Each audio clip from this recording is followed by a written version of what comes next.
Yeah, exactly. Yeah.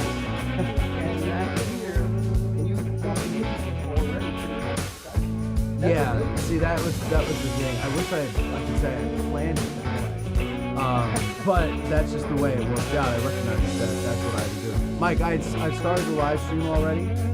We just got to get the recording synchronized. Going to go 3, 2, wait, got it? 3, 2, 1, 0.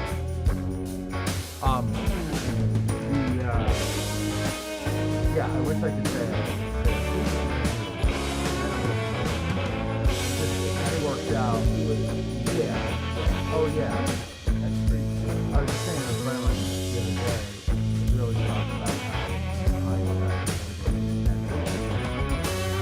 if you look back and recognize that, then it helps you recognize not necessarily the way things are supposed to go in the present, but yeah, like for example, the context was that he's supposed to move out here, and he's going to join the team and as a videographer, and I really need that, and he really wants to do it, and he's already works with a company and he manages their YouTube channel successfully, and so we both like chomping at the bit to do it, and he had his house under contract, and of course it fell through because the realtor pulled some shit, and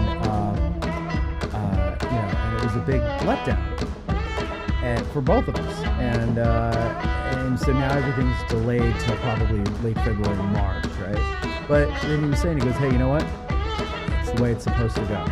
So we can sit here and bitch about it, or we can say, well, this is how it's supposed to go, and then when we get here, that's when we start, and we'll all look back and go, we don't even remember those 3 months where we were here, right? Yeah.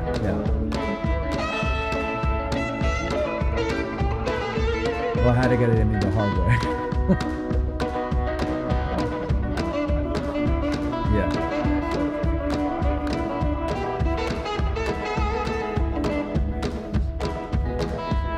Everything I've ever done in my life has helped me. Right. Yep. People. And it always amazes me when I meet people that don't seem to have that ability to learn from past mistakes, and they think, and it's like Groundhog Day for them. Every day starts the same, and every experience, you know what I mean? Like, it's just like that never happened. Start it all over again. And that's got to be the most disappointing type of life. Set up cameras? Yeah, let's set up cameras. Okay, so see the monitor up there? Okay, so now we want you to put your elbow where your Perrier bottle is. Okay. And you're going to kind of rest. See how you're kind of at an angle there? So we find that is the better way to place everybody. I'm going to just adjust you a little bit to the left there. Okay. Well, you don't have to. I would just not put the armrest down on the chair because that's going to prohibit you from pulling. Yeah, don't pull that down because that's going to bump on this. And ruin everybody's day. But yeah, no, you can lean on and then there's the other. That's this camera down here. So you can lean on the table if you want. Just be comfortable. And here's your mic. So you want to pull that to your mouth, and you want to talk right up to it. Like, don't be shy. Okay. About that.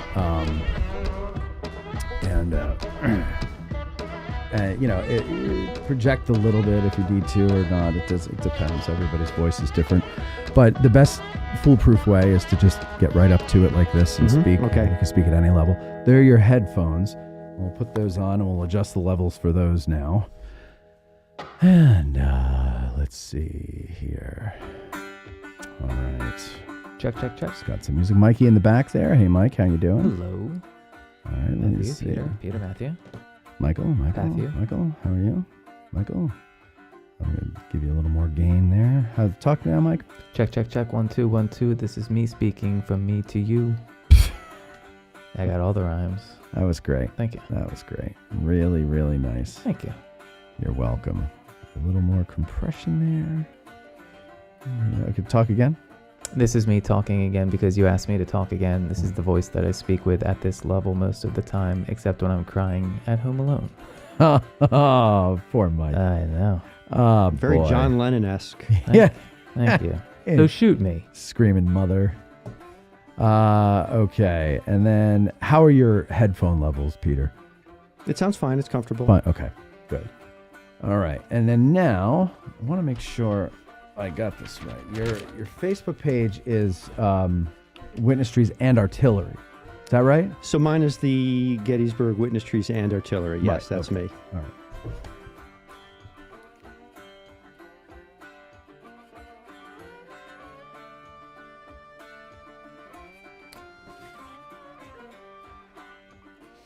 And the books are...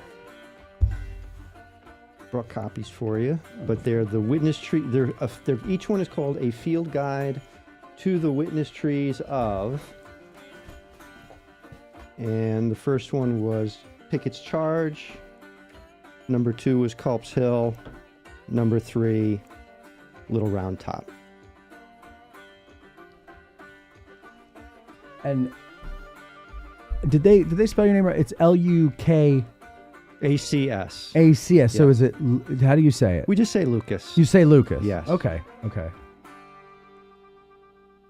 guess SC can make an S sound, right? In Hungarian, it's Lukacs, and it's Lukacs. actually a very common Hungarian name. Okay. Uncommon here. The spelling, it's the toughest 6 letters that you ever can get anybody to spell. Everybody's hand freezes at about the K, and they don't know how to go forward Right. from there. Yeah, because I'm thinking Lukacs, Yep. right? But Lukacs, that makes sense. Lukacs, yeah, I've heard that a lot. But we just say, when my parents immigrated, they just went with Lucas. Lucas, to make okay. it easy for everybody. That was very kind of them, I It think. was, they should have changed. something? Oh, gosh, yeah. Yeah, it's I like get Baricki, Polish? Polish, yeah. Yeah. Big time Pole. Yeah. All those consonants in there. Yeah, throw in a Y, a C. All those Slavic consonants. And I was like, there's no C. So, you know, what?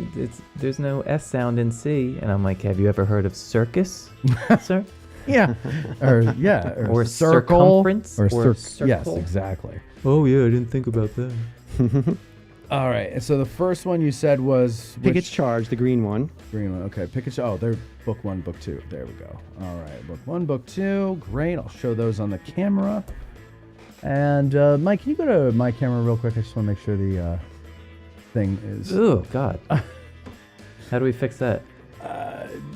You'd have to go back to the people who made my genetics. It's the only problem I have with your parents, Yeah. is you. Yeah. Me too. I wish they had given the world a better gift. Right. Don't we all? This is how we show affection on the show. All right. It's because you're from New Jersey, New York, tri-state area. Gotta- That's We're both our, Jersey We boys, got to that's beat the up the problem. people we love. That's He's how from we the do it. bad part of New Jersey. I'm from the south. Yeah.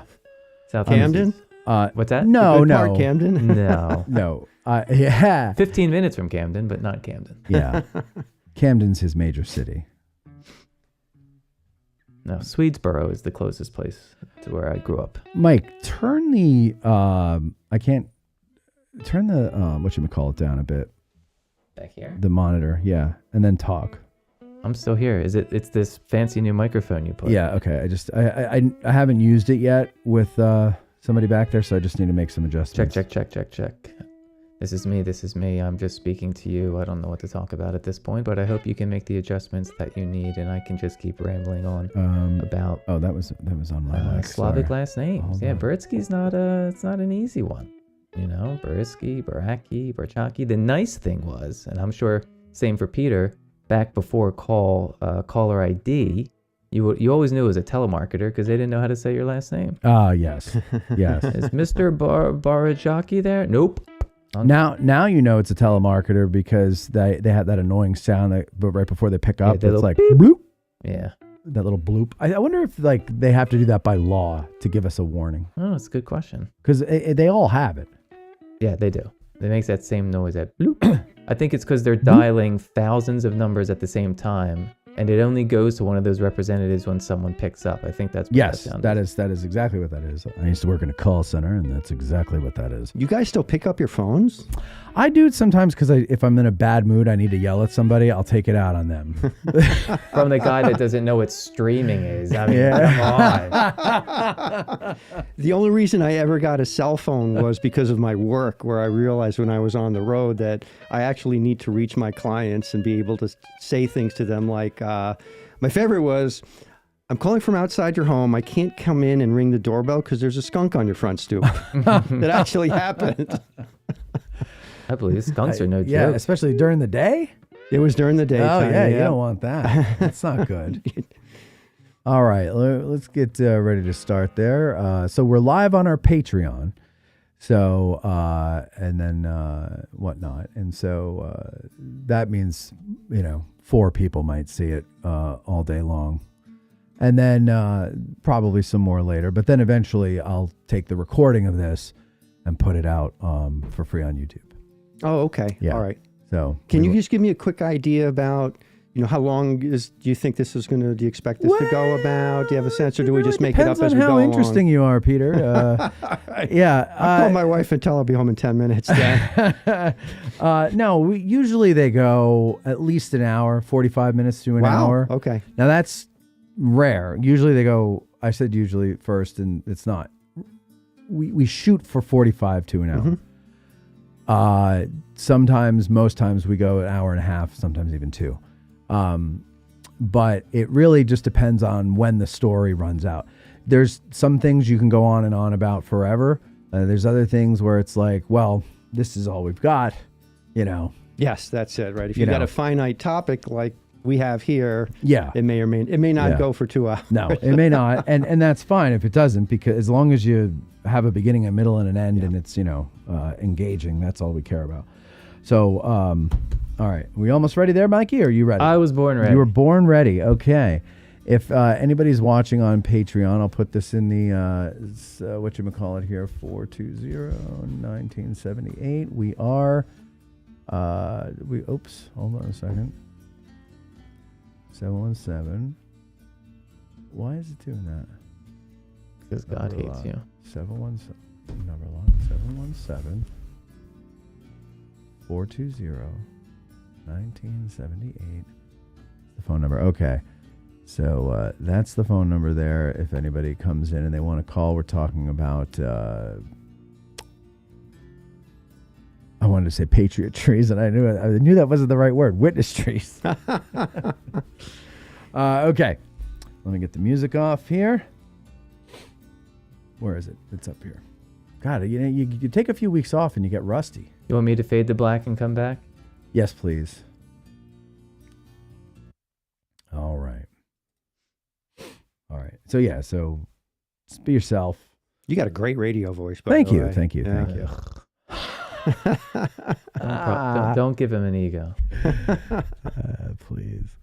It's funny that, Mike, because you're around me all the time, the hundreds, if not thousands of compliments I receive in a week. And there's always, what was that guy that used to go, he would be right behind Caesar during a triumph. And while everybody in Rome is cheering him, he would whisper in his ear, remember that you are only a man, or something like that, right? That's Mike to me. And I actually have not developed an ego. It's the quite opposite. I shit talk myself from the moment I wake up to the moment I go to bed. Good boy, you worthless. In my head, I just put myself down all the time. Absolutely useless. All right, are we ready? Here we go. In 3, 2, 1, and then some. From the Gettysburg Museum of History Studios, you're listening to Addressing Gettysburg. Hello, everybody. Welcome to this episode of Addressing Gettysburg. And today we're talking about something that a lot of people out there in the Gettysburg, what would you call it? Ecosystem? Or the realm. The realm, if you will. The Gettysburg realm. They love. And that is the idea of, and the reality of, a witness tree. What is a witness tree? And where are the witness trees? How many are they? It's just cool to look at one and think, wow, That saw the battle. If these trees could talk. It should be the title of your next book. With me today is PeterLukacs. He has a Facebook page, which you probably follow. It's Gettysburg Witness Trees and Artillery. And he also has these 3 books here. He's got a field guide to witness trees of Pickett's charge, a field guide to the witness trees of Culp's Hill, and a field guide to the witness trees of Little Round Top. Is that the most recent one? Yes, that's the 3rd one I've made so far, and there'll be a 4th one coming up, probably not next year, but in the year after that. I'll probably get around to writing that in the winter of 2026, 27. And you also have bonus sections. So in the first one, the Pickett's Charge one, you have the witness trees of Herbst Woods. That's the bonus section there. And then you've got, the bonus section, the Lincoln witness trees of Baltimore Street on the Culp's Hill one. And then the witness trees of Sedgwick Avenue and the George Weichert Farm on the Little Round Top one. So that's, what do you do? Are those just like things you have a little bit of information about, not enough for a full book? Or? Right. No one's going to buy the book entitled The Witness Trees of Sedgwick Avenue. So probably right. Yeah. Like, where's Sedgwick Avenue? Yeah. Right. Yeah. But you have these witness trees in different parts of the park that don't necessarily fit into sort of one of the famous areas or fit under a grand notorious area like Little Round Top or something like that. So got to fill up the 72 pages with as many trees as I can, and it's just a matter of distributing them. So, and it also fills up the bottom of the book as well on the cover here, right? Yeah, sure. And who doesn't like a bonus section? No, of course. Well, and you think you're getting something more than what you're paying for when you have a bonus section. So what got you, I always have to ask this question on a subject like this, what got you interested in witness trees? So first, let me thank you for inviting me, Matt. This is my pleasure. Really fun to do, and I know you've had a lot of very important Gettysburg people on your show over the years. I'm honored to be here, and I appreciate that. Well, I have to tell you that, like I said before, people really love witness trees, and your name has come to my attention more than once as someone that we should have on the show. So I'm glad we finally got to do it. It's awesome, and I'm very thrilled and proud to be here. And you're right that people ask about them all the time. I'll answer your question momentarily. Yeah. I can tell you that one of the first things that I did when I came down here to Gettysburg when we moved here in 2020 was to apply to work at the National Park Service at the Gettysburg National Military Park as a volunteer. And I've been there since 2021, and I work at the Visitor Center on Mondays during the season. And the seasonal rangers, when they're doing their programs over the summertime, they're telling me, people are always asking when they're giving their programs out on the battlefield, do you know where the witness trees are? Or do you know where the witness trees are? And they never know. Right. When I moved here in 2020, we moved here for the same reason everybody does. We wanted to come here for the history, the small town feel.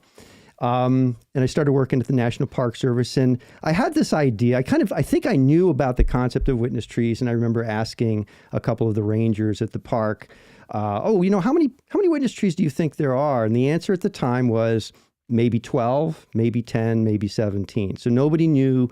There was nobody who had been following the trees at all, which is interesting because the early administrators of the park, like the Gettysburg Commission in particular, were very, very interested in the trees and what they called tag them. They may have been the ones to tag them. Nobody really knows. We don't know who tagged them. Don't know about the tags. Okay. Don't know. But they probably go back to that time. I was very aware, unlike a lot of people who move to Gettysburg, especially when you see them amongst the people who get involved with the park, who think they know a lot about Gettysburg and the Civil War. And the first thing you realize when you come here is that you know nothing. Yes. But I already knew I knew nothing. Yeah. Well, that's good. That's good. But I always thought it would be kind of neat to be able to find a niche that I can contribute something to, right? Some area that no one has explored deeply before. And my assumption moving here was maybe I'll adopt a regiment or a company or something like that, you know? And I think a lot of people do that, and they become specialists in the particular regiment or a state. I'm still waiting on mine. You haven't had that inspiration yet? No. Hasn't hit you? I just find all of it to be there's so many good stories. It's hard for me to pick just one. They all kind of capture the romantic side of me and the imagination and the horror and all that stuff. So it's hard. I feel like a loser because of that, because like everybody else seems to have one. They have a guy, they have a regiment, they have a brigade, maybe a division, and they just hone in on it. And it hasn't hit me yet. You're the distributor, though. You're the distributor of information. More people have learned because of your existence here about the Battle of Gettysburg and the town of Gettysburg than probably most anybody that you can think of, I think, just from what I understand about I hope you're right, but your distribution of your podcast here. I hope that's a big deal. Okay. I always hoped that would be the truth in the case, but I think there's some pretty good contenders out there who predate me. Tim Smith, I'm thinking of. He's one that a lot of people I think have learned from. It depends, because Facebook, for example, where you thrive, I don't thrive there because I don't work my Facebook page enough. And so there's other people who on Facebook are kicking my ass. So but I take the compliment. I'm sorry. I don't mean to, I don't mean to throw it back at you. There's that New Jersey personality coming out again. Yeah. It's like, those people that are better than me. What are you talking about? Yeah. But no, I thank you for that. And I hope that that's true. And that's the whole goal, is to make everybody, more aware of this, because it's a great story to tell. And that kind of takes us back to the witness trees is, once I kind of realized, and we can go into this if it's of interest to anybody, about how you kind of figure out whether a tree's a witness tree and all of that, is how do you get this information out there? How do you let people know that they're there? How do you get people interested? How can I get the National Park Service interested in them? And that's still a work in progress. But there's a gentleman out there who had taken an interest in the witness trees named Greg Gober from Delaware, and he was the one who showed me that if you look at some of those old William Tipton photographs, that some of the trees that were in those photographs still exist out there. You can stand there and hold up that photograph and go, oh yeah, that's the same tree there. Yeah. Now, when did Tipton took his photos? Right after the battle? More like 1890s. Oh, so he was late. He was one of the later ones. 1890s, early 1900s, all the way until his death. I want to say around 1923 or something like that. Okay. Something like that. Okay. But he took those thousands of pictures. But I mean, we can surmise that the trees that what was his name? Greg Gober. Yeah. Yeah, that he's pointing to. There's a way to tell its age based on the breed of tree and the size of tree. So in other words, if he's taking him in the 1890s, we can't just assume that it was there during the battle, because it could be an 18-year-old tree. That's exactly right. And so that's your starting point, is Correct. the picture. Yep. And then you got to know some about trees. Yeah. So it's when someone is skeptical, which you get on Facebook all the time, and that's understandable, Sure. because if you've got a post that's going out there viral, right? If it's being sent onto people's feeds who aren't necessarily looking for it, Right. and if they don't know anything about the trees, then they're going to be very skeptical, and you get those nasty skeptical comments that I Like always... what? What's a nasty skeptical comment that a witness tree? That's what drives me nuts about this get world. Angry about a witness Yeah, tree. exactly. It's just like people are so angry that they're going to get upset about something on a witness tree. It's about trees. Yeah. What is the problem? What do they say? Like, give me an example. Sure, you get AI. It's Oh, all AI, right? now everything's AI. They just assume that it's fake, that I have because I always do everything in terms of a then and now. That's my teaching, right? Then, now, and the books every tree that's in these books has a then and now photograph. So if you just open any of them up and flip, you'll see that for every tree on the top right corner, on the right-hand page, there's always going to be a then and now. So there's your then, obviously, and there's your now. So we'll get, the tree is too small. It hardly grew. This is BS. Okay. And depending on my mood, sometimes I'll just ban them, the people, immediately. Oh, you do that too? Oh, sure. Yeah, I'm You starting have to do that. I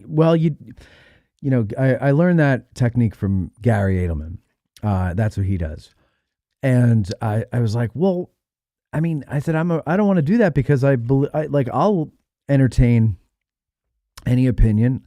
I'll have somebody on the if I can find someone who in all, earnestness and honesty, can come in here and defend the lost cause narrative, right?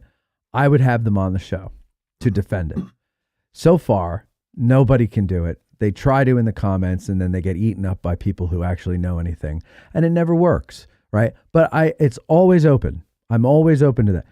So I said to Gary, I go, I can't be like, I'll talk to anybody and then not, I'll ban you because of a negative comment. And he's like, why do you need to put up with that? He's like, I don't want to put up with that. He's like, this is fun for me, or something to that effect. And I was like, oh, yeah, and I guess I don't remember if it was in that conversation or subsequent conversation I had with other people about it, but somebody had brought up the point to me. It's like, yeah, you get paid for this, but you don't have FU money from this.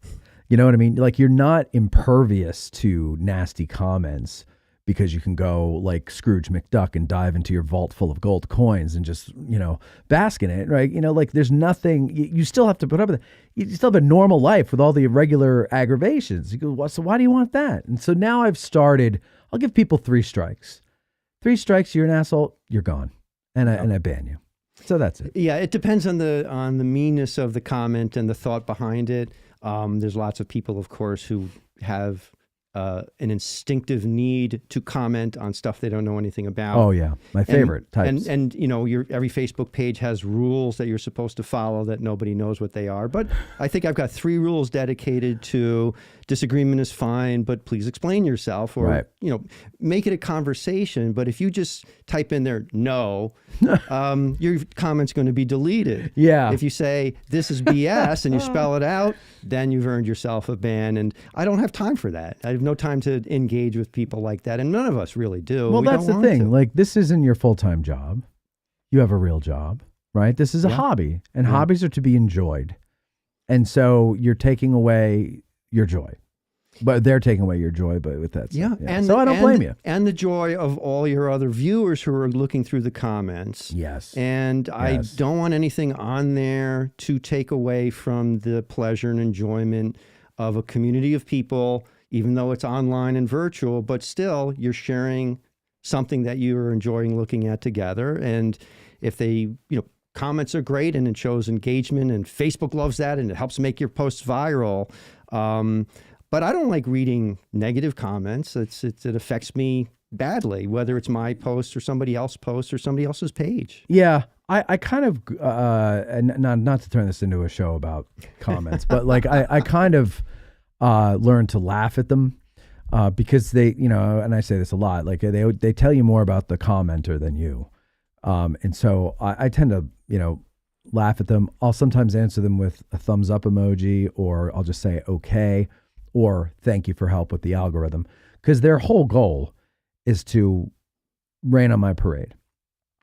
So I'll just be like, okay, well, while you're raining on my parade, you're helping me with the algorithm. So if I feel like being, you could steal that one if you want to, because, sometimes it's good to just keep that there. Because then, maybe somebody who would be apt to post negatively would see it and go, oh, yeah, I don't want to help this asshole with the algorithm. So they just say nothing. What I should encourage you? You're actually encouraging me to encourage people to make negative comments, because it's going to be much easier for them. But you'll get twice as many negative comments as positive.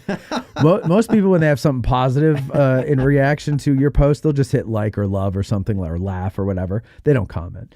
But the people who hate it, they're going to comment. Absolutely. So yeah, encourage the negative comments. Because Facebook doesn't show the negatives anymore. Or is that YouTube, where they don't show you how many people give you a thumbs down? Well, privately. So like when Facebook, I'm sorry, Facebook, you can have like a frowny emoji or something. Frowny, like but there's no thumbs down. There's no dislike on Facebook. No, but YouTube, they don't publicly show you the likes versus dislikes, I think. But as the content creator, when you go into your analytics, you definitely can see. Well, you don't see exactly how many. They just show you, it's like you have 98% likes, And luckily, I don't think I've had any show on YouTube that has gone below 90% likes. So that's good. If we keep talking about Facebook, you might. Yeah, right. This one. All right. Well, let's get back to the thing that people actually care about. So we were talking about the, how do you start? What's the starting point for trying to convince people? First of all, how to determine if you've got a witness tree or not, and then whether you can convince people with that kind of evidence. So, the starting point for me was those William Tipton photographs, and then I've done a lot of research in archives, like at the park, at the Lutheran Seminary library, online. You have lots of old books, lots of old photo albums. So I've discovered many, many hundreds of old photographs of the battlefield that have pictures of many of the trees that are still there. And most of these photographs are around from 1895 to 1925, even into the 1930s. Okay. It's very simple. If you take an exact recreation of that old photograph and you put the two photographs next to each other exactly as I show in these books here, right, you can measure the relative sizes of the diameters of the trunks of the trees. And by doing a simple ratio calculation, I can find out, okay, so I know today the diameter of this tree is 30 inches. In the photograph from 1902, I can tell that it's about 50%, let's just say 50% of the size that it is today. So that would mean that in 1902, it was 15 inches in diameter. And you can calculate what the growth rate is from that. And then extrapolate backwards and get an estimate of the time that the tree sprouted. In order to be safe, the only trees that I'll give myself over to and commit to being a witness tree are as if the tree calculates back to be at least 30 or 40 years old at the time of the battle. Okay. Right, so that gives me a cushion, a safety margin, just in case if the tree grew really quickly when it was very, very young, maybe it sprouted around 1860, 1870. That's a little bit too close for comfort. So I'll say maybe, but I won't commit to it, and I wouldn't put it in one of these books. So a good example of what happens when I finally get my theory tested. There's a tree on West Confederate Avenue, I think it's by the Purcell Artillery, that I mentioned in the first book was dying. This was already in 2024 in the springtime. You could see it was already dying. But it was, according to the old photograph and my calculations, probably a witness tree. And I committed, I said in the book, because I try to give an estimate of the age, and I said, I'm going to estimate it. I predict that the tree is about 200 years old.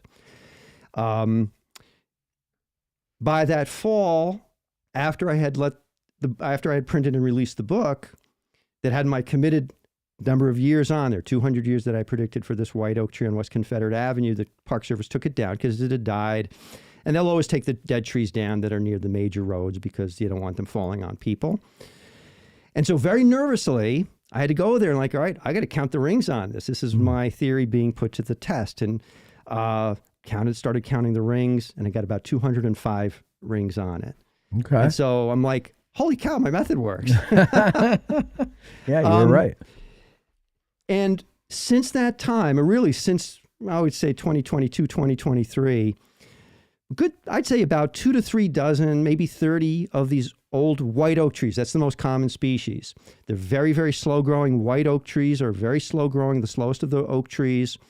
And I'd say about 30 of them have died from around the park. Most of them are trees that I didn't know, they didn't ever appear in photographs, right? For every tree that appears in an old photograph, there's probably 10 or 15 on the battlefield that never made it into anybody's picture back then at the turn of the 20th century. And what we found, and you can see this going and looking at the stumps of these trees out there, is that every white oak tree that I have seen being cut down that was at least 25 inches or greater in the diameter, which is only about this much, has been at least 100, not just 160, 190, 200 years old. Okay. Every single one of them, there's been not a single exception. Huh.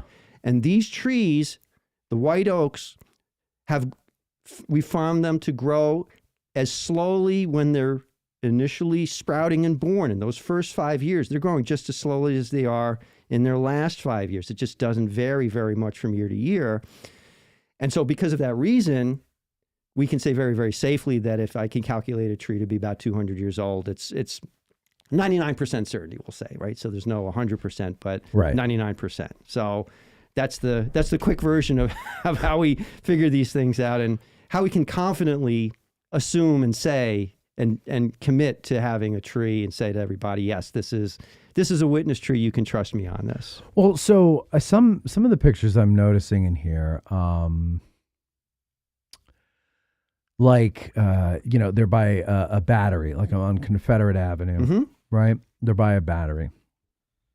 And I don't know if this is true for any of the batteries that you have in here specifically, but I know some batteries move, or like some of the guns move, not move like they shake in the wind, but I mean, they've been moved.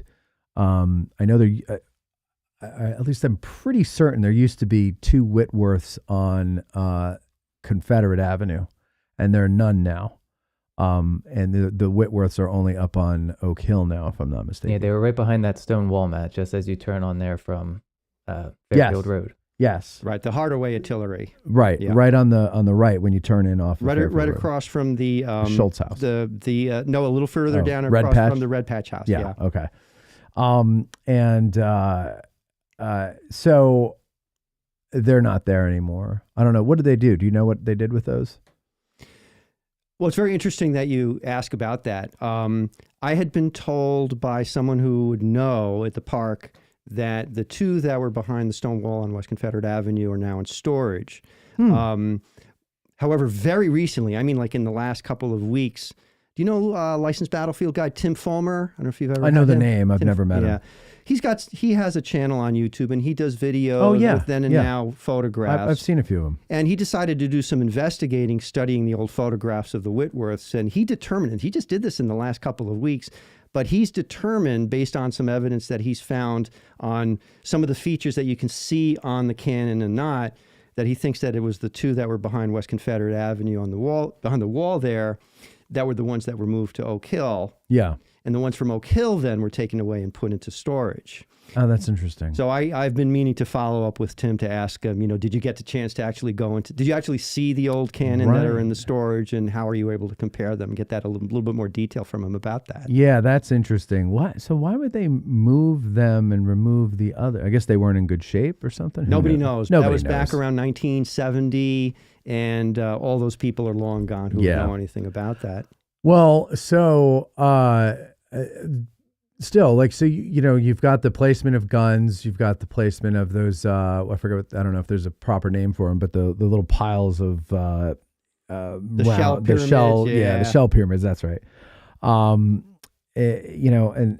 all those clues that you can go off of to even find out which tree it is, because in a lot of these pictures, there's many trees, right? So you have to find a tree that has something recognizable, right? Like, take me through, like, sure. Let's do a great example here. Yeah, so give me an example. Go to the Culp's Hill book. Culp's Hill book, okay. And let's see. Let's go to page. Because maybe what we can do is, I don't know if you have digital versions of these pictures still, but I do, yes. So I can maybe provide you. Remember what we talk about and send it to me, and I'll superimpose it. But let's go to page 37. There'll be a good example. All right, page 37 in our textbooks. Here we go. 37. Okay, so we've got Spangler Spring. Spangler Spring. Yeah. And there's that unusual rock formation that I just decided for the purposes of the book to call the Tortoise Shell Rock. Uh-huh. And you can see rising behind it in the then and now section on the top corner, pretty distinctive tree that does not seem to have grown very much in 124 years. Yes. But what does it have that's distinctive? It's got that big fork at the top of the high end of the rising part of the trunk there. Okay. And this tree appears in a number of photographs over the years.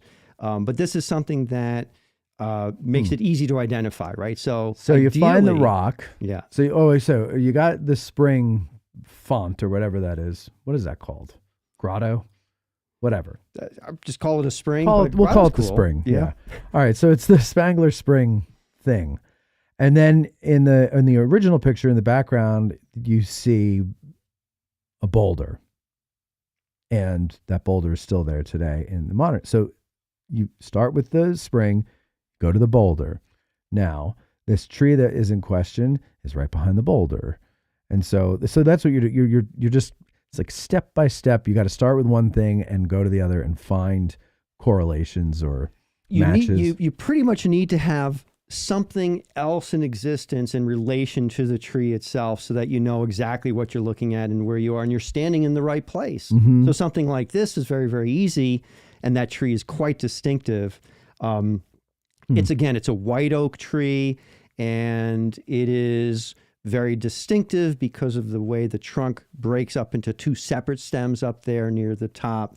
And it's also a tree that I've seen in other photographs as well. Actually, right below that on the middle right, there's another photograph from 1936, so somewhat later.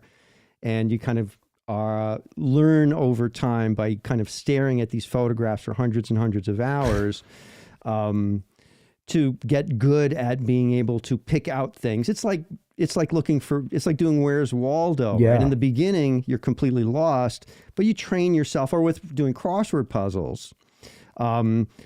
In the beginning, it's just a giant pile of 100 or 1,000 pieces, but you gradually learn and you're focusing on one section, because we're going through this right now at home. Right. Like, oh, wait a second. This piece is a little bit different shade of brown than that piece there, and your eye is trained to be able to pick things out. And that's what happens when you're looking at these photographs and looking for trees. So, for something like this photograph here that we've been looking at, there are lots of trees beyond the one witness tree that I've identified there. Sure. But I just can't match any of them up.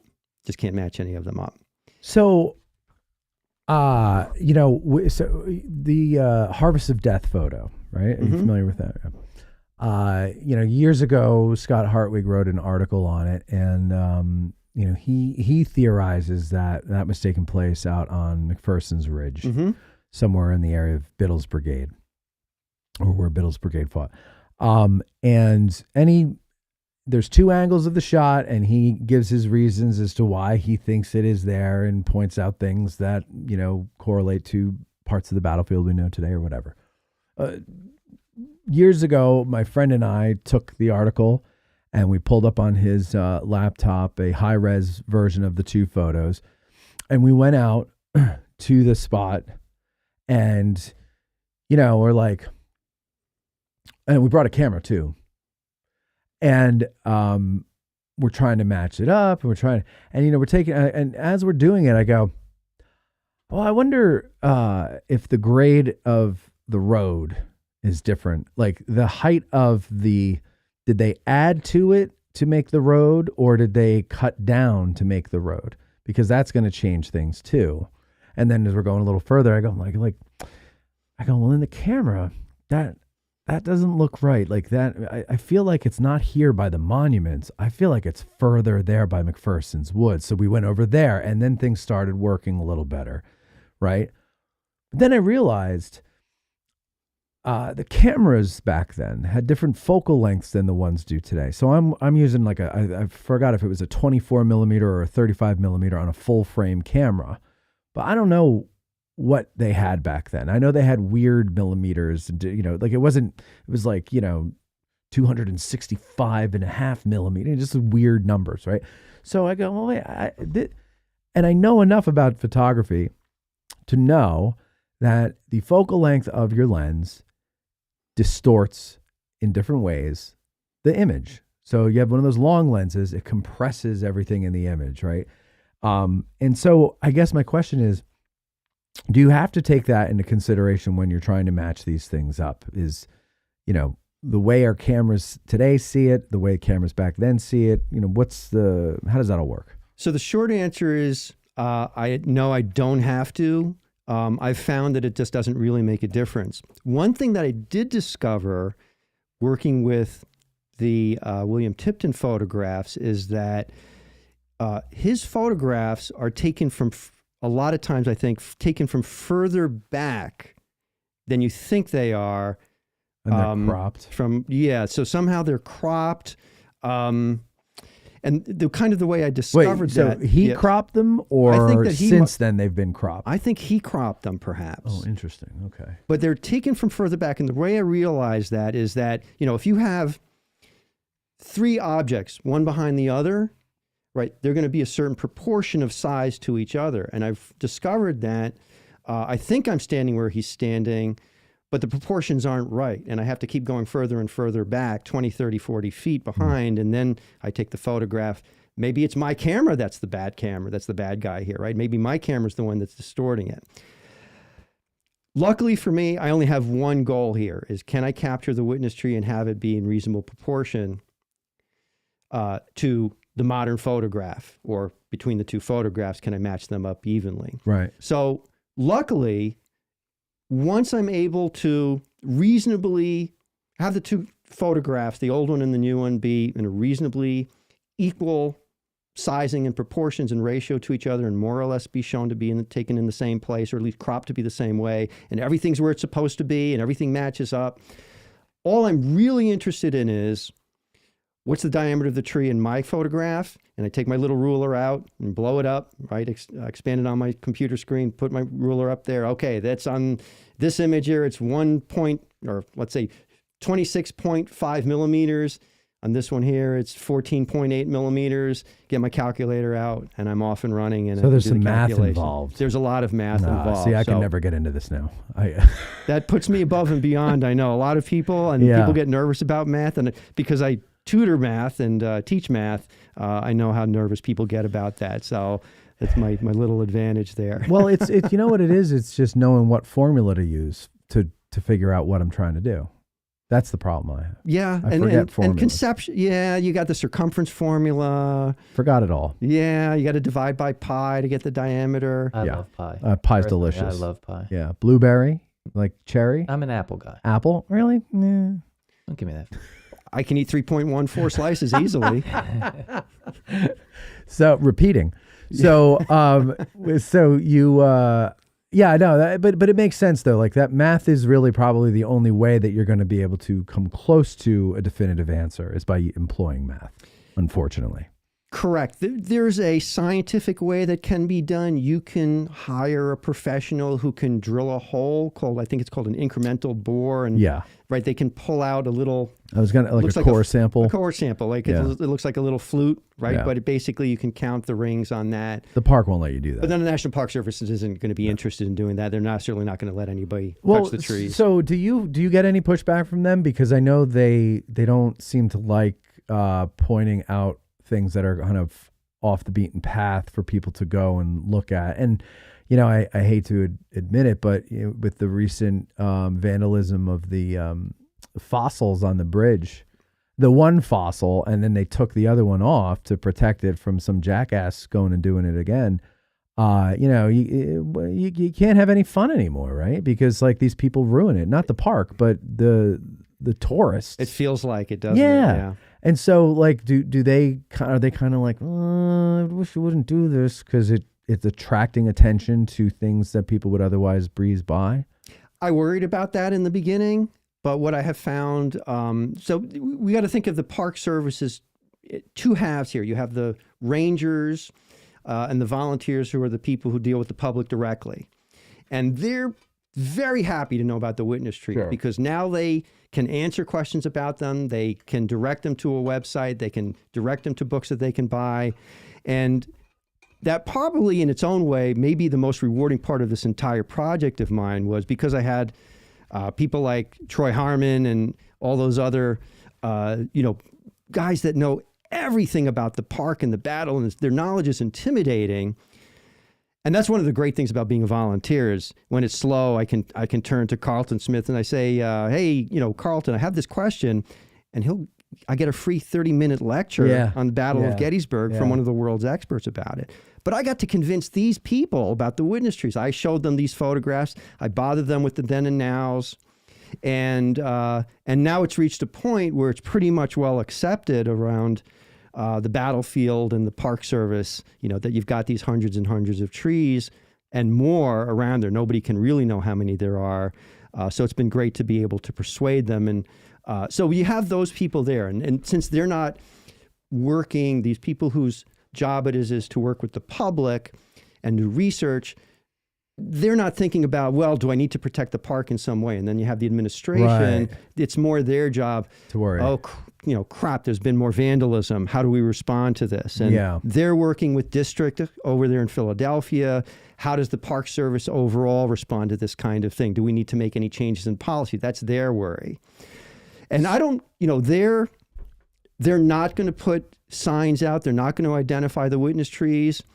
And that was, I think, one of the main reasons I wanted to get these books out, was that now if you want to find the witness trees, you have a way to do it, but you have to work for it a little bit. Mm-hmm. And so it's not so easy for somebody to go out there who is, like that idiot who went up there on Little Round Top and carved his name into the 44th New York monument. LTR or whatever his name was. Yeah. And LTR was on LRT. Yes, he was. Yes, he was. My brain's working well this morning. I can think of something that idiotic. Well, we love the idiotic on this show, so don't worry about that. Yes, I gathered that. So happy to free myself up here. I forgot what I was talking about. So the administration has to deal with stuff like that, and they have to make the decisions about how much to protect the natural resources, right? We're talking about the natural resources of the park, and weird rules like, you're not going to take rocks out of the park. You can't pick up a log and take it out. You're not even supposed to pick up a branch of a tree and take it out. Yeah. However, they have very specific rules that say you can take a bushel of acorns out. You can take peaches off of the trees. There's a regulation, and you can find it online on the Gettysburg National Military Park website. So it's a mishmash of rules, and I totally get that they don't want to have people just go out there and randomly stumble across witness trees, and that's fine. And like I said, that's why I have these books now. If people are interested in them, which happily they are, you can make a fun family project out of this. And that's another kind of a joy of this thing, is it brings people into the park and gives them something to look for when they're not really interested in the military. It's like a treasure hunt almost, right? Like you got to kind of use your own clues. Because, you could say where it is and show us a picture of it, but you still got to get there and you got to line it up and find the tree. Yep. Like written instructions. There's a map in there. All the clues that you need to find the trees are there, but you still have to do the work. So, okay. So the park, that's good that they're not giving you a hard time about that, because I think like you're pointing out, like this, it's good because you have to do somewhere. You have to you have to get the books. You have to know the books are there. Number one, then you got to get them. Then you got to read them. Then you got to get here, and then you got to get out. And if it's a really hot day, do you really want to be out in that heat looking for a tree? I never thought about how difficult this was. Yeah, right. And if it's a really cold day, like it's been around here, do you really want to get out and freeze your ass off looking for a damn tree? Right? You don't really want to do it.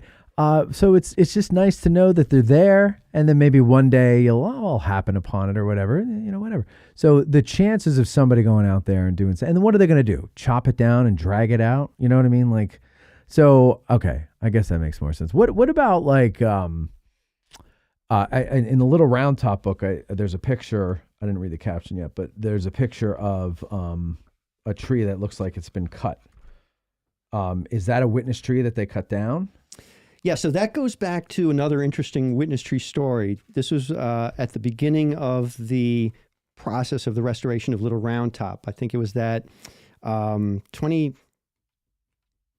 early spring and late winter of 2022 when they did that? Mm-hmm. Yeah, 2022 when they started that. So I think the trees were first taken down. Opened.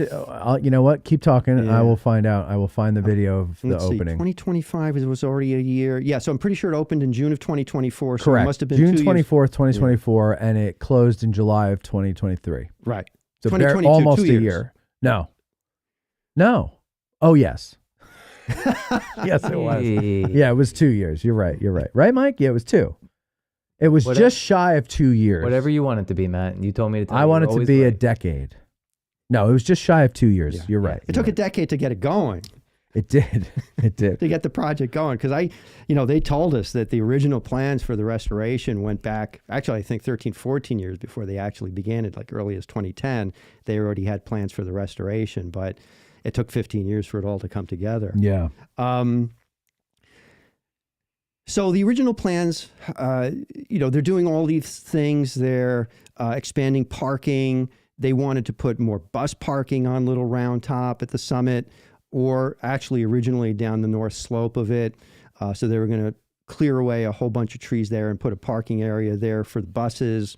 They're shoring up where it's eroded and redoing all of the paths and things like that. And they added, the big gathering area. So they had a pretty expansive project there. And what they did was they went around and marked all of the trees that they needed to take down. And they spray painted with a blue dot dozens and dozens and scores of trees that needed to be taken down.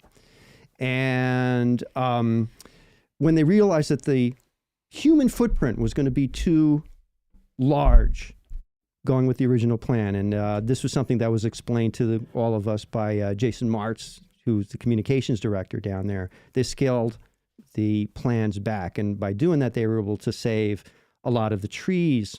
It turns out that a lot of those trees probably are witness trees, and some of them are even in the little round top book here, trees that were originally planned for execution, and then the governor called and stayed and said, nope, save those trees. And the way they identified which ones they were not going to cut down was they painted a gray spray paint dot over the blue spray paint dot. Okay. So you're hoping that the tree cutters recognize which are the right ones to cut down between the blue and the gray.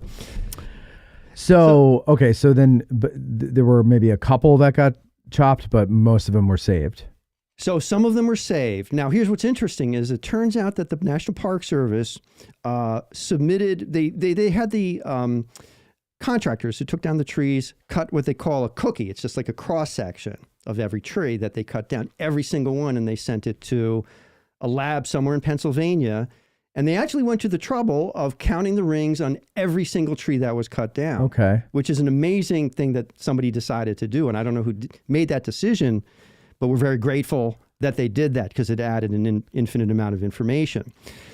What we found, and I've seen the report, actually have a copy of it, is that they ended up cutting down probably about 20 witness trees out of all of those trees that were cut down. Now, most of those probably were only saplings. Seedling saplings. Saplings. 5 to 10 years old. But there were probably half a dozen that they cut down that were already fully mature trees at the time of the battle. And, this was before I had really gotten into my project. So there was not really any reason for them to know one way or the other what's a witness tree, what's not a witness tree. Anyway, after the fact, all these stumps are there, and I went around counting the rings on all of the stumps on a lot of these trees, and we found out that using the report and identifying the trees by numbers, because what the Park Service did, or what the tree cutters did, was that, and I think this now in hindsight, now that I'm thinking about it, they numbered every single stump, and then those numbers match up with the stumps in the reports and the trees in the report. So I could say, okay, so this is tree number 19, that was a hickory, and I know which tree that was on the battlefield, and I can go count the rings there and see that they match up. But anyway, there are still a handful of stumps still left on the battlefield that they did not remove, that they ended up not putting parking lots over. So they cut down the trees, did not put the parking lot there in the end, but now they've lost those trees there. But luckily, that's only on the northern slope as you're heading towards Wheatfield Road there on the left side. So how about a lot of these trees that I'm seeing in here are easily accessible by just, in many ways, just rolling up your car and stopping and rolling down the window and taking a picture.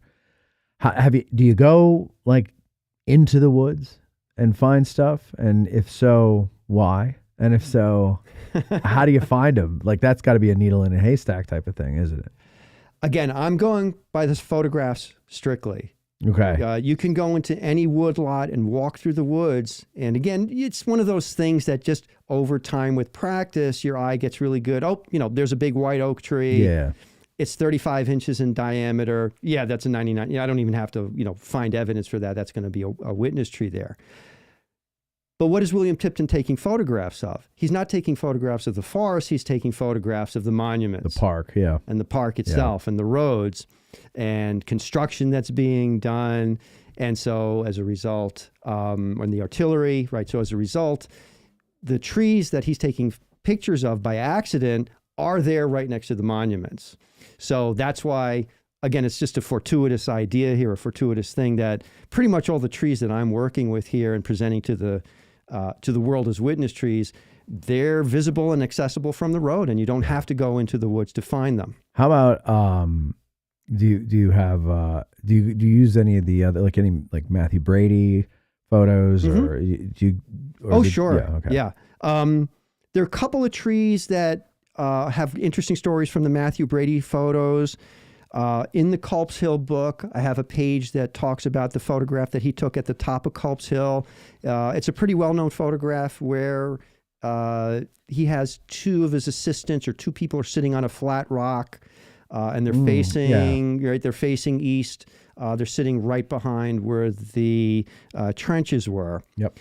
And there is a chestnut oak tree that was the last tree still remaining from that photograph, and that one just came down a few years ago. It finally died. Yeah. And that's on, let's see if I can figure out what spring. That's page 56. I found it. Okay, yeah. So that tree was a great tree, a beautiful tree, a chestnut oak tree, but it died and they took it down. And unusually, and I never figured out why, nobody could ever give me an answer to it, is they didn't leave a stump for that one there. They ground up the stump. And so there's nothing left of that tree there. So when a witness tree falls down, I remember many years ago, there was a storm in the winter and the wind blew a tree down across East Confederate Avenue over by Culp's Hill. And as they cut it up, they didn't know it was a witness tree. And as they cut it up, they were cutting through bullets. And a friend of mine used to do woodworking, and he had a friend who worked for the Park Service, and he gave him like a Bill Hewitt chunk of probably Bill Hewitt. No, Not it Bill? wasn't. No, his name was Bob. Okay. Forget his last name. Malik. Bob Malik. He used to do really beautiful woodwork. Anyway, so he would make these like goblets and stuff that had cut bullet in there, and it was pretty neat. Oh, that's pretty unusual. Yeah, it was really cool. Anyway, so how often does that happen where a tree comes down and here we found something in it? And do they care? Do they try to preserve a section of that or something to show? You ask great questions. Thanks. That's awesome. I'm just curious. Yeah. It has not happened since I've been here that something has been cut up and they've, accidentally hit a bullet or a piece of shrapnel or anything like that. That's not happened. The Park Service treats all trees equally, whether they think they're witness trees or not. And frankly, they don't think about it one way or the other. Okay. If a tree falls in a storm, one of two things can happen. If it falls in the woods and it's not in anybody's way, they just leave it. They just they wonder whether it makes a sound. They don't even care whether it makes a sound or not. But they'll just leave it there. And if you look into the woods around the battlefield, you start paying attention and you think about the fact and you realize, boy, these woods, it's like a graveyard of fallen trees. Mm-hmm. It's very difficult to walk through the woods if you wanted to do that. That's true. Because there's fallen trees everywhere. And it's like a battlefield. And like the trees themselves have been fighting and falling. Yeah. But you wonder, because when you look at the old Tipton photographs, there are no fallen trees in any of the woods there. No, because they were being used. They're being used. They were being used by livestock.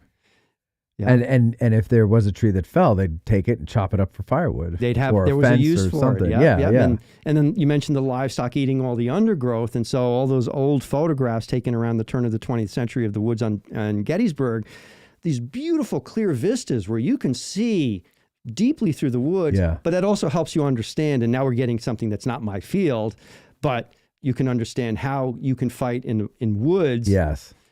The way they did, because you couldn't do that today in the summertime there. You know what movie does that well is Glory. Mm-hmm. When they're fighting in the woods. Yes. What is that battle, Mike? I can't remember the name of it. It's the first one that they're in. The movie. Yep. It's on the tip of my tongue. Battle of the Battle of Antietam. No. The very first one that the 54th is first, in. That's in the woods there. Yeah. Yeah. And you could see the Confederates coming. The only thing obscuring your view is the smoke. Right? I mean, you see them come out of the smoke, but there's no underbrush. Yeah. And I thought that was a really good call on the filmmaker's part because, like, for example, Gettysburg, the little round top stuff, except for right where all the actors and the reenactors are, it's all undergrowth, right? It's not clear.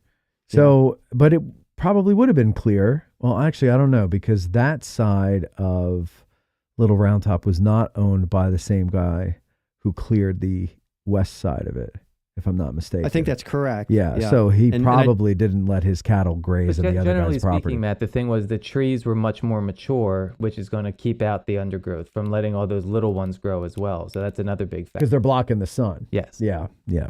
Doesn't seem to stop the undergrowth today, though. It's, No. By mid-April, those things just Oh, yeah. those thorns and They pop up. they just come up very, very quickly know. and make them completely inaccessible. That's why I always say this is the best time of year. And I would imagine if you're looking for witness trees, this is the best time of year to come out and do it. Yep. Oh, yeah. I Right? spent all summer collecting photographs and haven't done it yet. But before March, I will be out there using my camera and these older photographs and seeing if we can find anything new out there. That was actually going to be my question for him is, the winter time or the fall when there's no foliage, I assume it's easier to make out the branches of the trees if you're looking for shapes, et cetera, et cetera. Absolutely, Mike, 100%.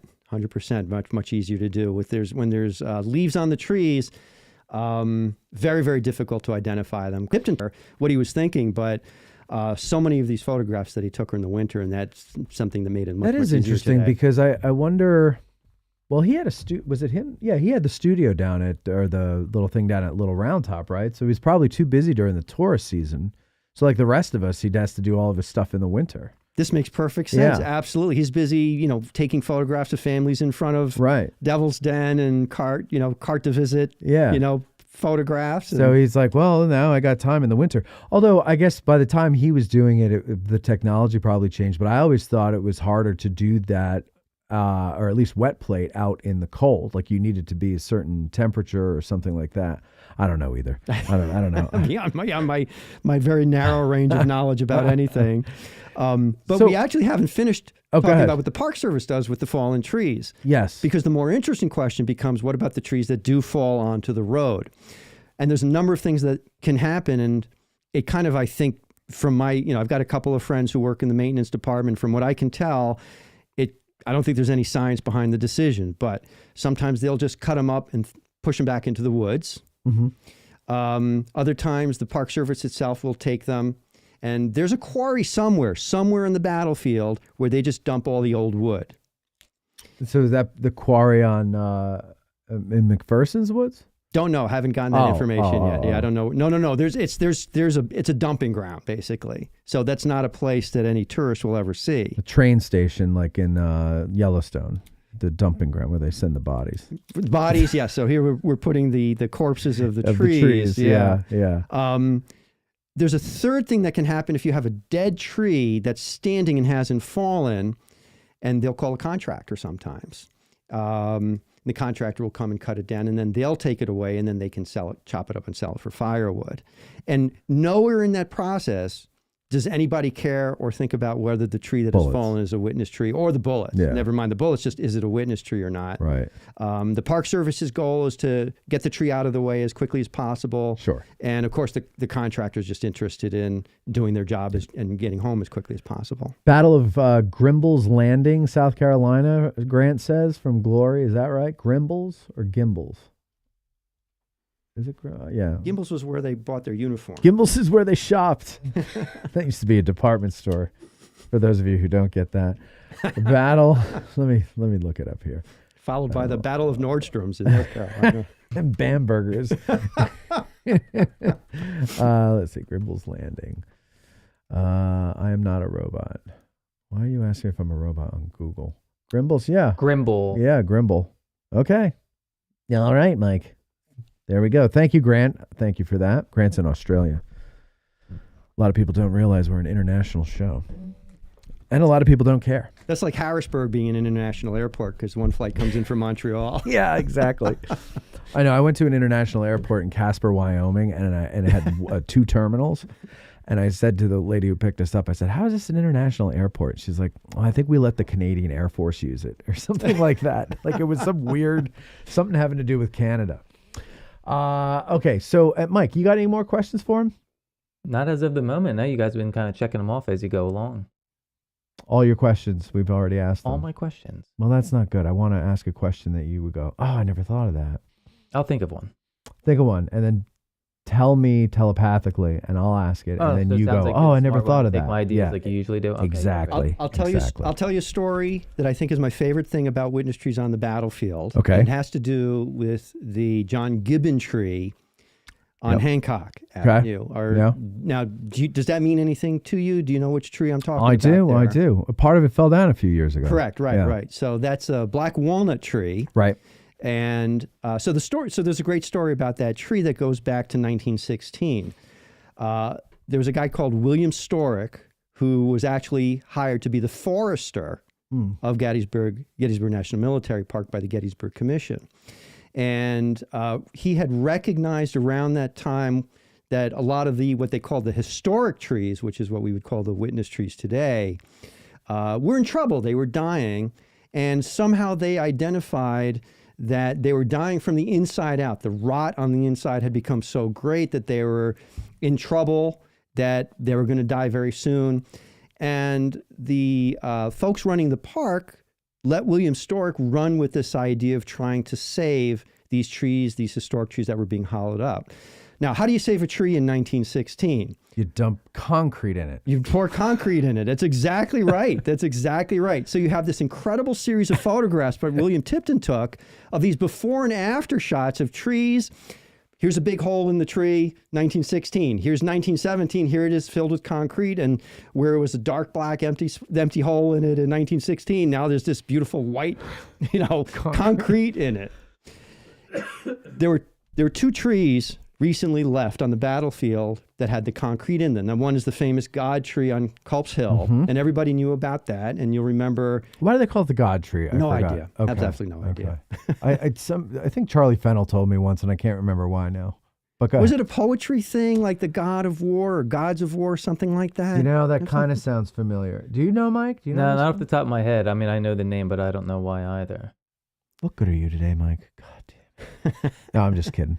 I don't remember, but that does kind of vaguely sound familiar. Something mythological or something like that. Thor the tree or something like that. Yeah, something like that. But okay, go ahead. So there's that one. So that one there, and then I think it was 2 springs ago now, there were some terrible windstorms, and first half the tree came tumbling down.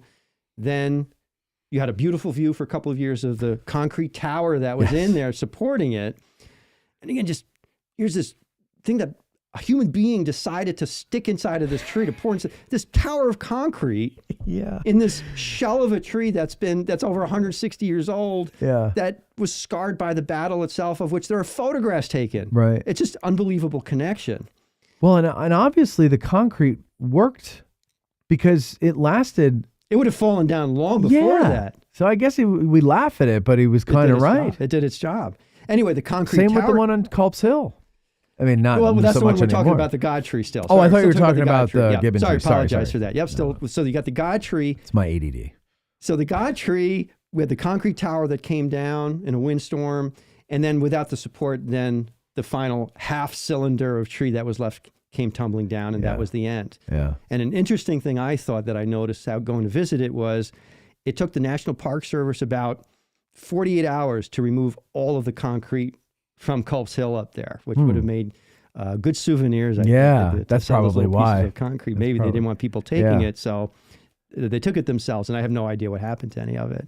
So the tree on Hancock Avenue, the John Gibbon tree, was treated similarly, and despite the fact that it lost a major trunk, it still blooms beautifully. The leaves come out every year beautifully. There's a bumper crop of walnuts that grow on it, right? Anybody who walks in the summertime by the John Gibbon tree, you've got to look underneath your feet because you got these old walnuts that you're going to be stepping on, rotting away underneath your feet there. But the beautiful thing, here's the thing that people love, is that right at ground level, just a couple of feet off the ground, there's a hole. It's about maybe 8 inches or 10 inches or so. And you can see the concrete inside of that, and you can reach in and just poke the concrete right in there. Oh, okay. That's pretty cool. Yeah, I think so. I think that's my favorite witness tree piece of trivia. Well, and then I believe there was an early effort, I don't know how early this was, to save the witness trees in the copse of trees by putting giant iron rods in them so that they wouldn't break and fall over in the wind. But that only attracted the lightning. And so they burned. Do you know? Have you heard that I've story? never heard that story. I When don't do you know think how that true it happened? is. When? I'm gonna guess after the battle sometime. No, I don't know. To me, that sounds like maybe somewhere, like maybe let's say 1880 to 1920, somewhere in there. I mean, I don't remember. I heard that story. I don't know, probably going on 8 years now, and I haven't heard it since. I haven't heard it repeated by anybody else, and I forget who told me. So See, you got to understand. I hear a lot of stuff doing the show, Yeah. and it's hard to remember anything. Oh, I can't blame you for Yeah. that. No, of course. Can't keep- Anything at all. It's like I have like the ghost of a memory, and I go, I see an apparition, and it looks like a memory of It's just maybe something, a this story. fleeting Yeah. sentence in front of you. Like, wait a second, I remember hearing something about that. That's why once. I have nothing but the deepest respect for licensed guides, because I don't know how they keep all that stuff in their head. Yeah. And you're not even old enough to reach that point where if you learn one thing, it means something else gets kicked out the other ear. No, but that's what happens to me. Like, and I don't know if it's overtaxed my brain at some point, and so I aged it. You know, it's very. There's something wrong with it. It's probably ADD or something like that. I don't know what it is, but yeah, I'm not old. But like all the old people I tell that to, they're like, "Oh, you're too young for that," and I go, "Well, clearly I'm not." Of course, talking with the people that you do here every week, who are you mostly absorb- old. You know, and you're absorbing all of their knowledge week Yeah. after week. I mean, you're taking in, or your brain is trying to take in way more information than anybody else ever runs. it's what do they say? 10 pounds of shit in a 5-pound bag. That's what's going on. And it's like a good analogy. Yeah. That's what's going in there. Since we were talking about weather damage and stuff, we had a question from one of our good listeners and patrons, Jeff Pasnick. Sure. And he was saying, Peter, was asking if you ever worry about the witness trees, or they're on your mind when those big storms come through. I mean, especially now that you have them in books, it's like, hey, please stay. Don't go anywhere. That's fantastic intuition there. Was it Jeff you said was Jeff, his name? yeah. Yeah, that's great intuition there. Absolutely. Windstorms kill me. When I hear 60-mile gusts, predicted, and those trees a lot of them are up on ridges, like on McPherson Ridge and West Confederate Avenue. Yeah. I die 1,000 deaths Yeah. every time that happens. I know. And I take a drive around the battlefield to find out what happened. And it hasn't happened yet that any of my witness trees have come down in a storm, but it's just going to be a matter of time. And I think after a couple of years now, I've learned to accept that it will happen. The worst thing that ever happened was that one of the trees in the Culp's Hill book, which I did over the winter, not this winter, but last year in the wintertime, apparently it died during that winter. It didn't leaf out. And they ended up cutting it down about a month after the book was printed. Which one is that? So this is the one behind the 147th Pennsylvania on Geary Avenue. Uh-huh. And it was a great, great tree. And they cut it down and they left it in the grass behind there, up on the slope there behind the 147th. Oh, just cut it and left it, huh? They just cut it and left it. Great story about that tree. If you have the Culp's Hill book, and it's worth looking at this tree. It's in Central Culp's Hill, but we're not going to worry about that right now. But it's the one behind the 147th Pennsylvania. Only about 22 inches in diameter. Very, very small tree. And there's several photographs, including one from about 1895, of some people gathered in front of it. Actually, I think that was a reunion photograph. And that tree, remember, it's only 22 inches today. Right. But even back then, it was probably 14 inches. So it doesn't grow much. Really didn't grow, incredibly slowly. What type of tree is it? White oak again. So White oak again. So they don't grow very fast. very slowly. It takes them 7 to 10 years on average to grow just 1 inch of diameter. Oh, wow. Yeah. So those rings, when you go to see, if you ever find one of those stumps and you look at them, you're not going to believe your eyes, because you're going to think to yourself, I'm used to seeing rings, 3 per inch, then you can easily count them. But they're tighter than like the lines on this Cover. this felt cover thingy Right. that you have on here. I mean, Right, there are right. 20 lines in an inch of space. 20 lines in an inch of space. Now that's an inch of radius, so that converts to 10 years to grow that 1 inch of diameter. You have to cut it in half and do some math. See, again. But that's that. But they're very, very. That's so tight. And I include photographs of rings from stumps in each of the books here with my little pink made in China felt tape measure? tape measure there, so you can see you can see within an inch, see how tight those rings are, and you're not going to believe that. How do those rings work, though? Is it is one ring. It's not one ring is a year. One ring is a year. Oh, it is. Yeah. So one ring or the space in between two rings. Or I guess either way, where's the ring? So you kind of think of it as you can count the white spaces, which are the between the dark spaces. Yeah. Or you can count the dark ones between the white ones. It doesn't matter because every year it develops one of each. So I can never keep track, but I think in the springtime you get the white, and then the dark ring comes in the summertime when it's fully growing, or it might be the other way around. It's interesting. It's fascinating how they figure this stuff out. Oh yeah. You were saying that tree at the 147th. You said it was a small tree. It was a very small tree. Thank you for bringing us back. Yes, thank you. No, I was. Our minds were. I took exit 32 and I'm lost. Well, somewhere in New Jersey off the turnpike. You drive around a lot like I do, Peter. There was that huge tree right next to the monument that fell. Yep. Last year that just missed it. So at first I thought you were talking about that one. Yes. And then I thought what's really interesting is I saw the size of that tree and I'd be thinking, wow, this might be a witness tree. But the size of the tree isn't really the factor in that. There can be a tree half that size, like the one you're talking about, just sitting in the background that was actually much older than that massive one. All fantastic points. Absolutely. Good job, Mike. There are so many species like tulip trees, which is a species that grows very, very quickly. They're all over the battlefield.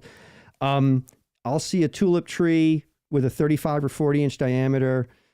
Don't even think about it. It's just don't even bother, because those trees take only 2 or 3 years to grow at each inch. Okay. And they can grow even faster than that. So we just don't worry about those trees. But then if you know the species, the white oak grows very slowly.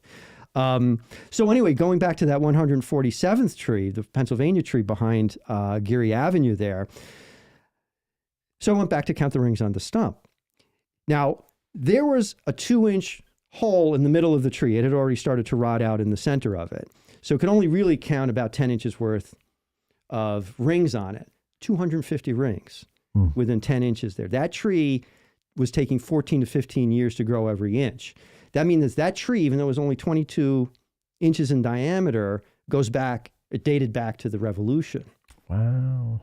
And, I was the first person who ever got to even recognize that and see that and realize that, because I was the first one to go hurry over there to count the rings when I was told that it had come down. I remember somebody writing to me on Facebook. It's like, where's this tree? I don't see it anywhere. I'm like, what do you mean? Because it's gone. It's gone. Now, the tree that was in front of it, just to Mike's point, there was a very large tree that was growing in front of it, much larger tree. And I remember looking at William Tipton's photographs, because he has several photographs, and there are a lot of photographs of that monument, and could not match it up with any one photograph, could not match that tree up with any of the trees in any of the photographs. So when it fell over and then they cut it, you might remember, Mike, if you were driving around the battlefield, that they left the trunk of the tree and branches there for several weeks before finally somebody came around and carted them away. And I remember going over to study it. Well, it turns out it was actually 2 trees that came together. There were 2 sets of concentric rings in the trunk about 30 feet up. Which suggested that it was actually 2 separate trees that had grown together over the years. And I remember sending the photograph to a friend of mine who was an arborist, and he said, yeah, that's probably what that suggests. So, the size of the tree is not inherently relevant. You have to know what the species is. You have to take into account the growing conditions. That's another factor in Gettysburg, is because the ground is so filled with boulders. There's so many of these trees that seem to be growing out from underneath the boulders and rocks. But they're struggling to find nutrients and water in the ground. Their roots have to crawl and reach around those rocks there. So that slows down their growth, which I think helps to preserve them, because they're not growing as quickly. So they'll last longer, because they're not going to fall over from being overweighted too early.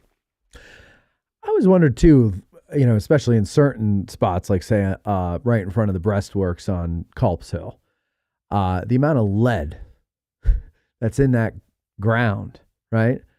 Like, I guess it doesn't really do much to negatively affect the trees because they still grow there. But I'm surprised that it doesn't do something for the vegetation. Or maybe it does. It's just when you try to eat it, that's where we find out what it does to the vegetation. Like maybe like they don't put cattle there anymore because they were all dying of lead poisoning. Right.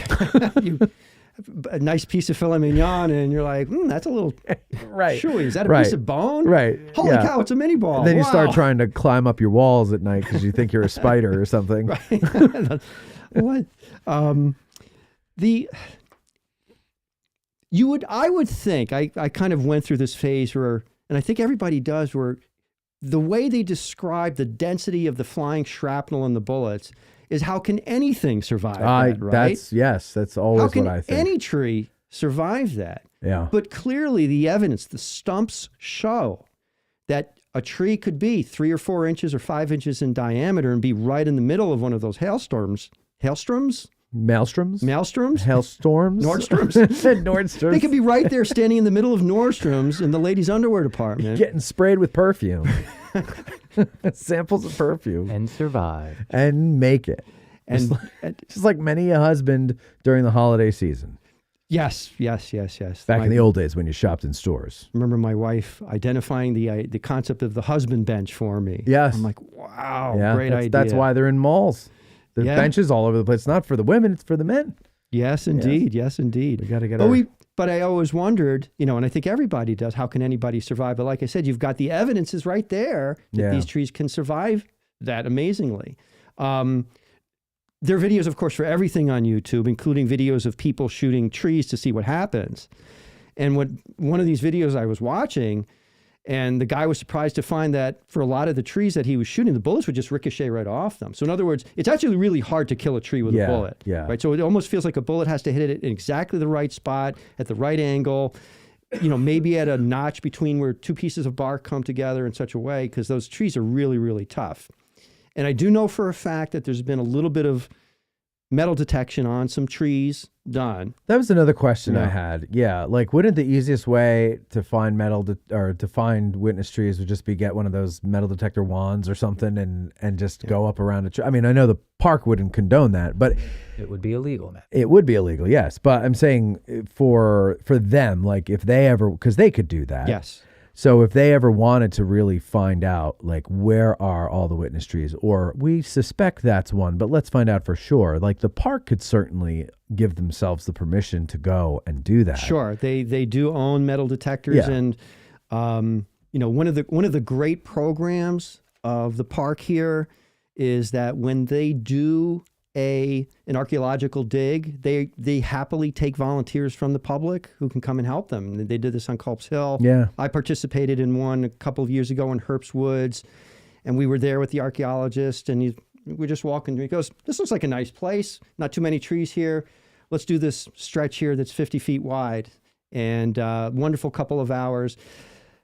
You have a professional metal detector working there who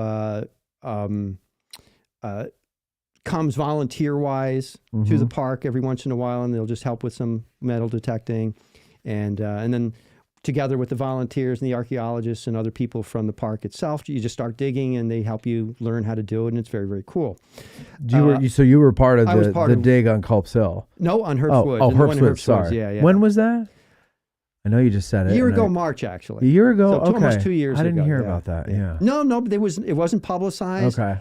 And what happens is that the Park Service, we recovered, I think we found between all of us, a couple of those bullets, mini balls, and a lot of percussion caps. And it's cool because they're only a couple inches under the ground. Yeah. You're walking in those woods, all that stuff that's down there, it's only a few inches below your feet. 1863 is very deep in some spots, I hear. But other spots I hear it's up to like a foot or a foot and a half, right? So it just depends on what like woods that were woods then and are woods now, what, they're not getting churned like a farm field.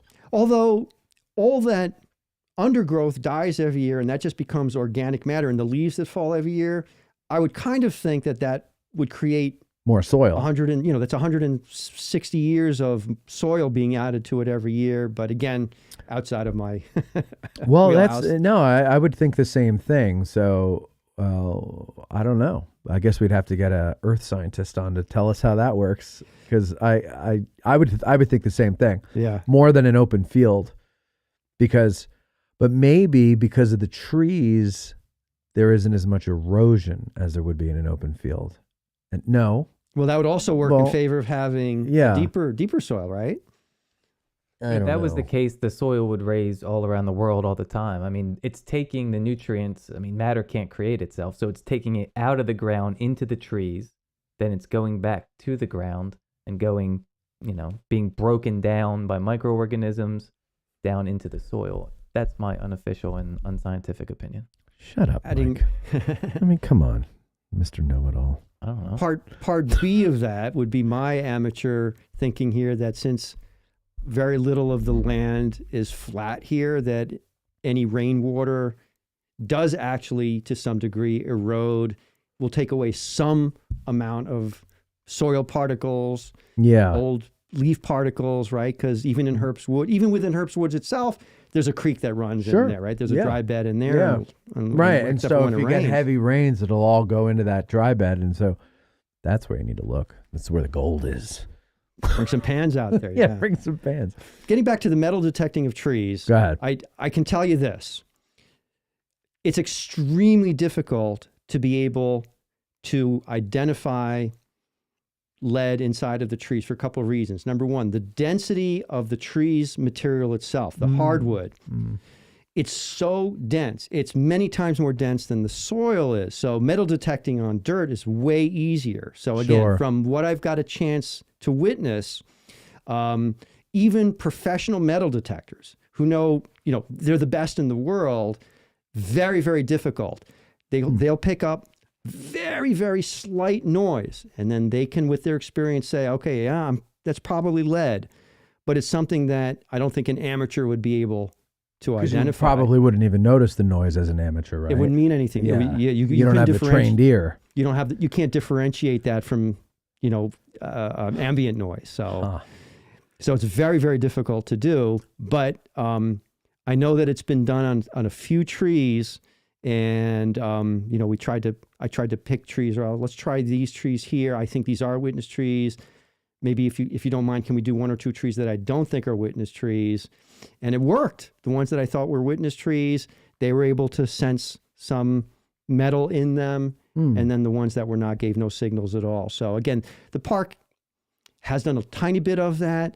And yes, it's something that could be done one day if they were interested. But it's not as foolproof and easy as I'm making it sound. It's very, very difficult. Like you said, it's you need someone who is a lifetime professional to be able to pick that out.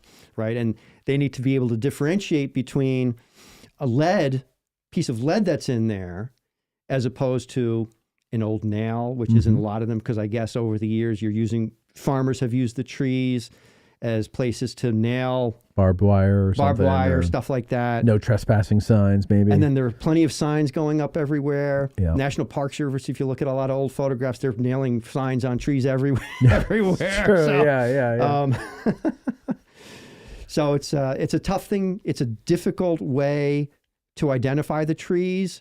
Time consuming, and I don't think there's a lot of people who would be able to do that, who are trained to do that. These guys were trained Civil War relic metal detecting professionals, and you need somebody like that who has that real sensitive ear to be able to do that. And it's time consuming, and like I said, the park's not going to get involved because I don't know what the park can really get out of that, right? If you think of it that way. I mean, the only thing I could think of is that government loves data. Yeah. Right. And witness trees are a question that they get from the public. And even if it wasn't to serve the public, the government just wants to always know. They just want to know. They want the numbers. They want to know for whatever purposes they might need it later on down the road. So I would just think for the sake of knowing, they would want to maybe try to get some money, from Congress. Like this will never happen, but or maybe not Congress, but whatever, raise it through the foundation or however they can do it, where they can do like a comprehensive study and get out there and do that.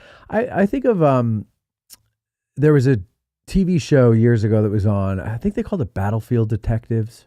Are you familiar with this? That sounds familiar. And they did one on the Little Bighorn. And I think they did one here too at Pickett's charge to try, and they came up with some ridiculous number. Like the Pickett's casualties were actually worse than they said. By our experiments, Pickett lost 700,000 men. And it's like, well, he didn't even have 7,000. So I don't know how that's happening, but whatever. So they did Little Bighorn, and they were able to track the movement of Custer's troops and everything like that. And based on dropped bullets, spent bullets, figuring out who was where, because if this isn't a military round, so this must have been an Indian round coming in. Just like really cool, interesting stuff. And it was all cataloged and all this stuff. And I don't think it was the park that conducted that, but the park allowed it. Mm-hmm. I don't remember all the details, of course. But the point I'm trying to make is maybe just as a country as a whole, we've lost that curiosity to conduct experiments like that. And I don't think so. I think the people still have that. I'm not sure the government has that desire like it seemed to used to, or at least it used to support people with that desire. Now I don't think it's that way. But I think it's something that they would benefit from somehow. Maybe not this generation. It might be 2 generations down the road that says, oh, we've got this great data on witness trees, and I have this idea. And then they, who knows? But you never know. I don't know. You don't know also to what degree, we were talking beforehand, just working even as an employee in a company, how, there's so much dread that comes with that, being somebody else's underling, and is it worse if you're working for the government, right? You come in there bright-eyed and you want to do this and you want to do that. Yeah. Like, well, write it down. We'll think about it. Right. We'll send it through 7 committees. And when you retire, we'll get the next guy to do it. Yeah. Right. After district approves it up in Philadelphia. Right. And whoever Secretary of the Interior is, we just want to buy him real quickly too, or her. No, I think it's got to be worse for government employees, because as I think they learned this year, it's you're at the whims of whoever's in charge. Your job is at the whims of whoever's in charge, and that goes president, Congress funding you, whatever it is. And we were saying before about working for ourselves, like. That's one of the things I hated about working for other people, was that if I get fired from this job because of a bonehead decision my boss made and it lost him money and he can't afford me now, well, that's not my fault. But I get fired nonetheless, and I have to deal with all the negative fallout of getting fired. So if I'm going to fail, then let me fail because of my own bonehead decisions, because that I can live with. And the reverse of that is, what if you have great ideas? You've got you have conflicting motions here, because you can get a great pat on the back from your boss, but on the other hand, well, maybe this is going to give me more work, and my salary is not going to get better. Maybe it's going to give me more work. My salary is not going to get better, but his company's going to do better because of my great idea. Yeah. I knew somebody who was a scientist, and he developed, I forget what it was, but something that one of the big, like Merck or one of those big companies he used to work for, used. But because of, and they're not stupid. So when you sign up for those jobs like he had, and you're there researching and developing, whatever you come up with is theirs. It's not yours. Yes. And they make gazillions of dollars off of it, and you don't even get a royalty or anything. It's just because you got your salary for that. It's in your contract when you sign up. And he's like, I really regret that, but I was like 25 when I took the job. And it was a good paying job. And, and I said, well, you wouldn't have gotten it anyway. They would have said, no, we'll go to somebody else. Like, they don't want to negotiate. It's not up for negotiation. These are the terms of the job, Anyway, why are we talking about that? An interview of tangents here. Yeah, I know. Well, that's my life. If I may ask you a question, have you ever actually on your program interviewed actual Gettysburg National Military Park employees of any kind? Sure. We used to regularly have Chris Gwynn on. Chris Gwynn, okay, fantastic. And Jason Martz. Oh, awesome. Yeah. All right. I intend to meet with Chris again to see if it's possible to resume that. That's great. Yeah, because people liked that. I liked that. There was a cooling of the relationship between the park and Addressing Gettysburg a year ago, and You can save that for off the air. Well, no, I'm extending an olive branch to them and saying, peace be unto you. I know a lot of the people at the park now from my time there, and it's not a big family. No, it's a shrinking family too. There's even a shrinking family. As Rangers have gotten older and retired, they're not being replaced. And that's kind of why I'm reaching out, because we could do better things together, I think. and they need all the help they can get because they're not getting it from Congress. They're not getting it from the federal government. They're getting the same stuff they've been getting for years, and the world has changed. It's not the same amount of money. It's not helping, and they're neighbors. That's the way I look at it. Yeah. And speaking of neighbors, one of my early discoveries was that Scott Hartwig lives very close by to me, and what a great neighbor to have. You ever have him over? We've never had him over, no. Oh, you but should. him and his wife Barb, and the way we got to really know them was that our dog became friends with their dog. Perfect. And we talk about stuff that has nothing to do with Gettysburg or the battlefield or the Civil War at all. Just like neighbors talking to neighbors. Did you ever hear him play piano?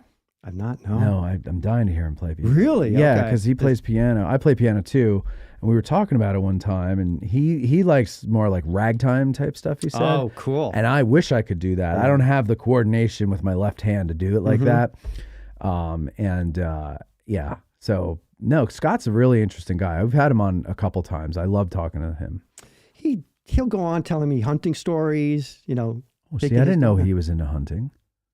That's interesting. Yeah, and again, it's in the context of the dog. Oh, yeah, Rats, I can't think of his dog's name off the top of my head. I'm very mad about myself We'll for call that. him Fido. So Fido, yeah. Oh, yeah, Fido loves going out into the woods. We'll just go out there and, for a couple of hours and, it's more about little Fido. Name will come to me shortly. Yeah. But it's in Gettysburg, that's the kind of thing that happens is. I remember a listener was visiting, and he sent me a message one day, and he goes, how weird is this? I was walking down Hancock Avenue listening to your recent interview with Scott Hartwig. And I was at the PA monument, and who rode his bicycle right by me but Scott Hartwig? And I go, oh yeah, like people live here, Yeah. But it's weird for people, who know everybody just from watching or listening YouTube and whatever, Facebook. That they're actually real people with like normal lives that go about their business, riding their bikes or running in the woods with their dogs. A super example with that is Matt Atkinson. Mm-hmm. He's really the Ozzy Osbourne of Gettysburg. When people come to incoherent. I guess I didn't think through that simile there. Sharon. Ball lightning. He thinks everything on that supernatural show where they're looking at paranormal stuff. That's what he always says. Everything is ball lightning. Just ball lightning. May he rest in peace. Well, yes. But Matt is a superstar. When people come to the park, this happens all summer long, and they just walk up to the visitor's desk and say, "Is Matt Atkinson here today?" Yeah. And if he's there, and he'll gladly come down and talk to visitors. Sure. But as a volunteer there, if we're behind the desk with him, you get to hear all the fun stuff, the personal stuff, the jokes that he wouldn't tell in public. Right. People. Right.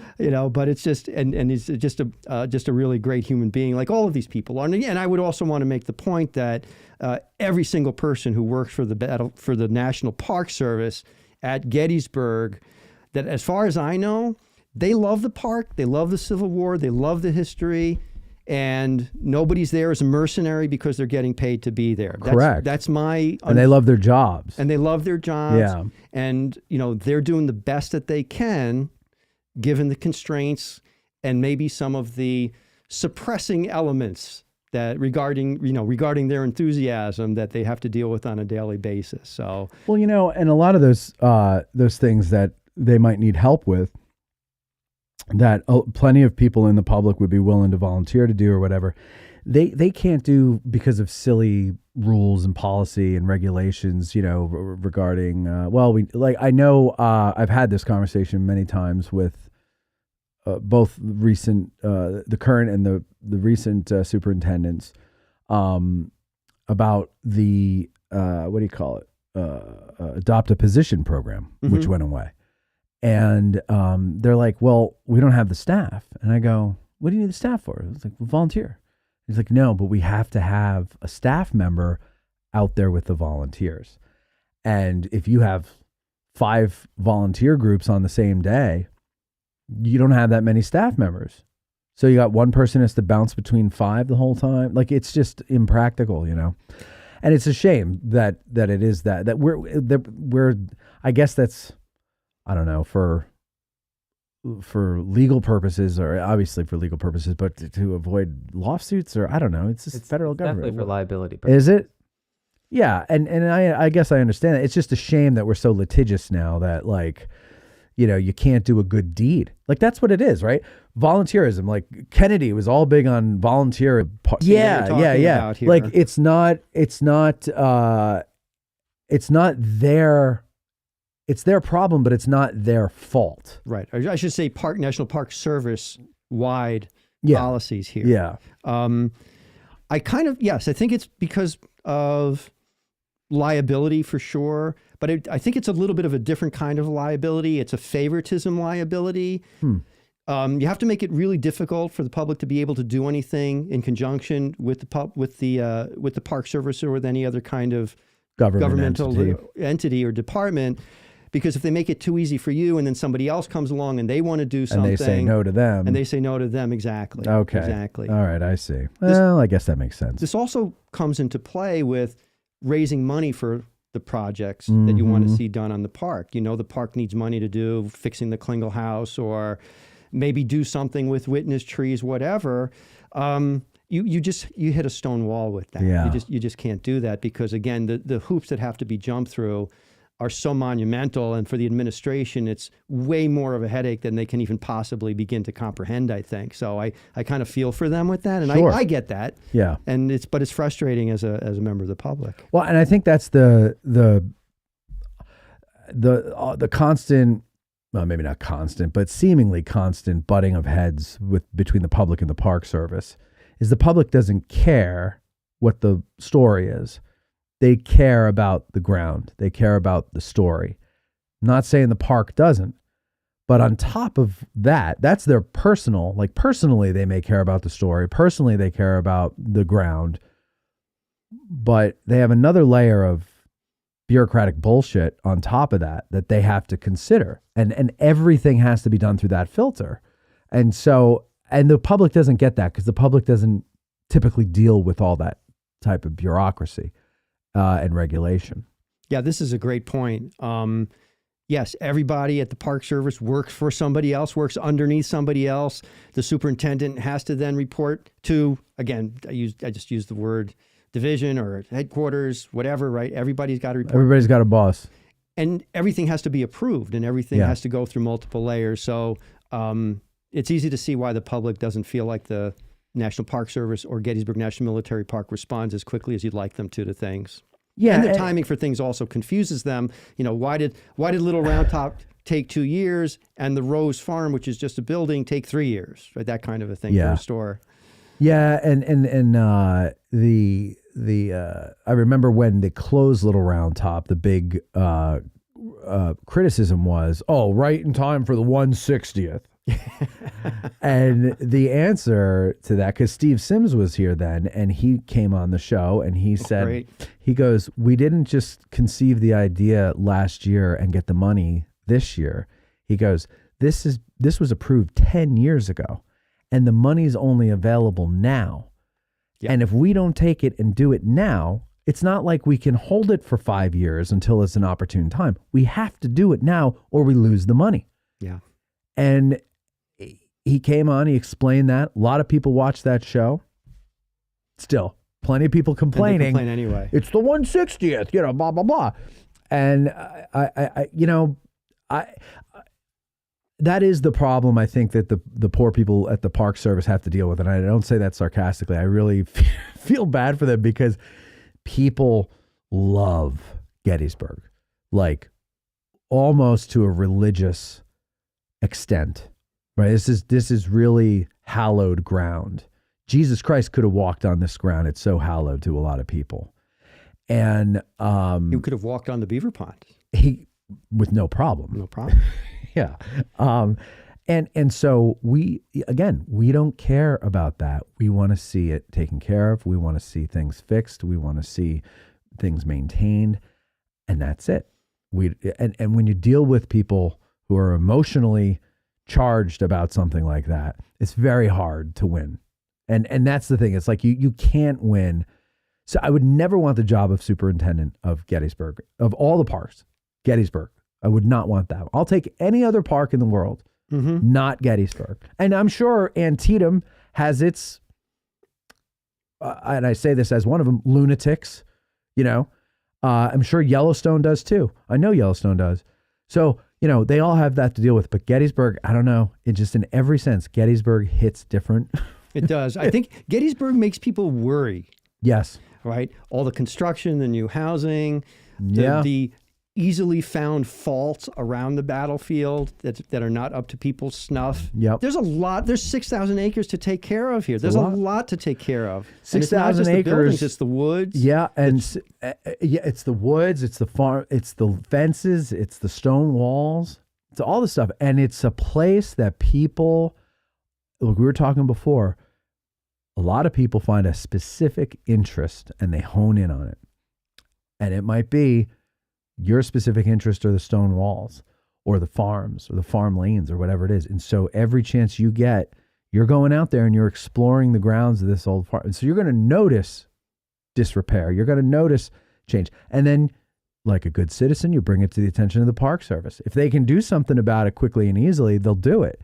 But if it's a big deal and they can't, and then that just needs to be a project, well, now you're talking years. And then you're going to keep coming and visiting, seeing nothing being done there. The wall keeps crumbling. Yeah. Right? And you're going to get pissed and you're going to go online and you're going to bitch about it and everything. And now they have to handle it. And knowing that like their hands are, you think the superintendent doesn't want to get something fixed like that? Of course they do. Yeah. But you can't. You got a lot of hoops to jump through. So, you know, with the trees, the witness trees. Oh, yeah, trees. We're talking about trees. Just to kind of bring it Hold back. on, wait. Before you do. Yeah, so I'm gonna Mike has some comments. Because we do have a couple questions for great. Peter from our patron. And we have a phone call, so we'll take that afterwards. Wow. There. Go ahead. Question one was, are there any efforts to grow successor trees from seeds or cutling? So great question. There is a gentleman who lives in Gettysburg. His name is Vinton Smith. And he's just a private citizen. And behind his home in his garden, he is growing trees that are made from cuts of actual witness trees. And he is using some, I think it's called air layering, technical technique. But he's growing trees that are genetically identical to the trees that are the parent tree. Now, wow, we're working towards, in a year or two, to hopefully get some of these kinds of cuttings from some of the witness trees on the battlefield. And what he does first, and he started doing this year or last year, was collecting acorns, which you're allowed to do, from some of the white oak witness trees. And he's going to grow trees in his backyard. And then what he'll do is, hopefully the Park Service will give us permission for him to take some cuttings from branches from trees that are witness trees in a couple of years. He would do that in the early spring. And then he would basically attach them to the parent tree that grew from the acorn. And there's a technique to do that. You can look it up. It's called air layering. Wow. And it'll grow, and the roots will grow outside of the branch itself. So then you can just snip it once it's large enough, plant it. You've got a whole root system there now. And now you have a tree growing that is genetically identical. An acorn's not genetically identical. Remember, an acorn is created, it's a seed by pollination. It comes from two different trees. The genes of two different trees are combined there to make the acorn's genetic profile. But the way Vinton does this is, and using his air layering technique, is you're growing trees that are genetically identical to the original tree. So he must have 24 sycamore trees that he's growing now. They're beautiful trees. They're about 6 feet high now, the ones that are the oldest ones. And these are trees that are genetically exactly identical to the trees on Baltimore Street, the Lincoln trees in front of Mr. G's. Huh. And I think he's also, I don't know if you remember the Lutheran church there on York Road in town that had the two linden trees growing in front of it that were witness trees, maybe they came down when you weren't living here and I wasn't living here. Wait, I'm trying to think of the Lutheran church on York This is Road. the one in town. Is it St. James? No, that's Nope, not. other direction. Oh, It's across from Christ Lutheran. Christ Lutheran. Yeah, that's on Chambersburg. That's why you threw me off there. It's the York Road. No, you're right. Yeah. It's the York Road. It's I'm sorry. Chambersburg York is Street. York is Yeah. the other direction. My Yeah. wife and I still can't get used to the fact that street names in Pennsylvania change Yeah. every half mile. Every Yeah, block. Yeah. I still get. Sorry. Yeah, I was on the wrong side of town there. But I mean, 30 technically is the York Road, but that's up until the square. The square. Yeah, you're right. Because then you're. Or no, not even the square. It's No? that intersection, that weird intersection at the gas station. What is it between the gas station and the square? York Street. Okay. Yeah. See, street is in town. Yeah. Road goes, that's Just the like road the to York. Baltimore Street becomes the Baltimore Pike. Pike. Yeah. Once Very you get out of the town Important limits. differences. So And anyway, it works for Chambersburg and Carlisle as well. Vinton has some offspring tree from the two linden witness trees from in front of the Christ Lutheran Church, and so he's the only one who's doing anything like that. Other than that, there's no other program going on right now to replace the old trees with either true genetic offspring or even growing from acorns. Not yet. All right, Mike, go ahead with the other one. Yep, and we just have one more last That one. was, by the way, a really good. Who asked that question? You are. No, I didn't. Oh, that's the person's name. When- Joshua. Yeah. Is that like Abbott and Costello? You drive the Yeah, the. I was trying to get I a who's drive the on you first dri- yeah. going, and he. I drive the U drive for you Yeah, older people exactly. out Yeah. there. I just watched one this morning from Johnny Carson playing Reagan. And they did their version of Who's on I've First seen with, that, with yes. Y and Yes. Yasser, and yeah, that was great Yeah, stuff. sir. Yeah. Yeah, and Josh, thank you for that wonderful answer, by the way. I need to know who the chairman of the PLO is. Yasser. Yasser. Well, who is it? Yasser. What? No, what is? Great Yeah. sketch. Anyway, I'm sorry. Go ahead. Can I? Jesus. The other one comes from Wonder Monkey. Wundermoon And that question is, how do you feel about witness trees being turned into things like rings or pens or anything like that for a keepsake or novelty item? If the alternative is to throw it in the quarry Yeah. or have it turned into firewood, we want to create mementos out of it. I agree. I'm going to be biased here, and if you don't mind, I'm just going to mention, because my friend Greg Allen and I do work together to try to promote this stuff. Greg Allen is the owner of Gettysburg Sentinels. Oh, yeah. And right now, his business came from Bill Hewitt's business, Okay. directly from him, and he's got this great shop up there on. We'll have to get him on the show. Would he come on? Yeah. Okay, cool. Yeah, for That'd be sure. cool. Oh, absolutely. And Mike, actually, in front of you, that pen holder there is from the Reynolds witness tree. Do you see I it? see it. I do see it. Show it to the audience. Oh. Come on. They'd love to see it. Oh, geez, I'm breaking stuff. God. I broke the man. I knew that was a mistake. There you go. What does it say on it there? Oh, it's General John Reynolds tree, There you go. Gettysburg. So that's made from that. And that was a gift from our friend Veronica Bristensky for my birthday one year, I believe. And I think she got that from the Gettysburg Civil War Roundtable.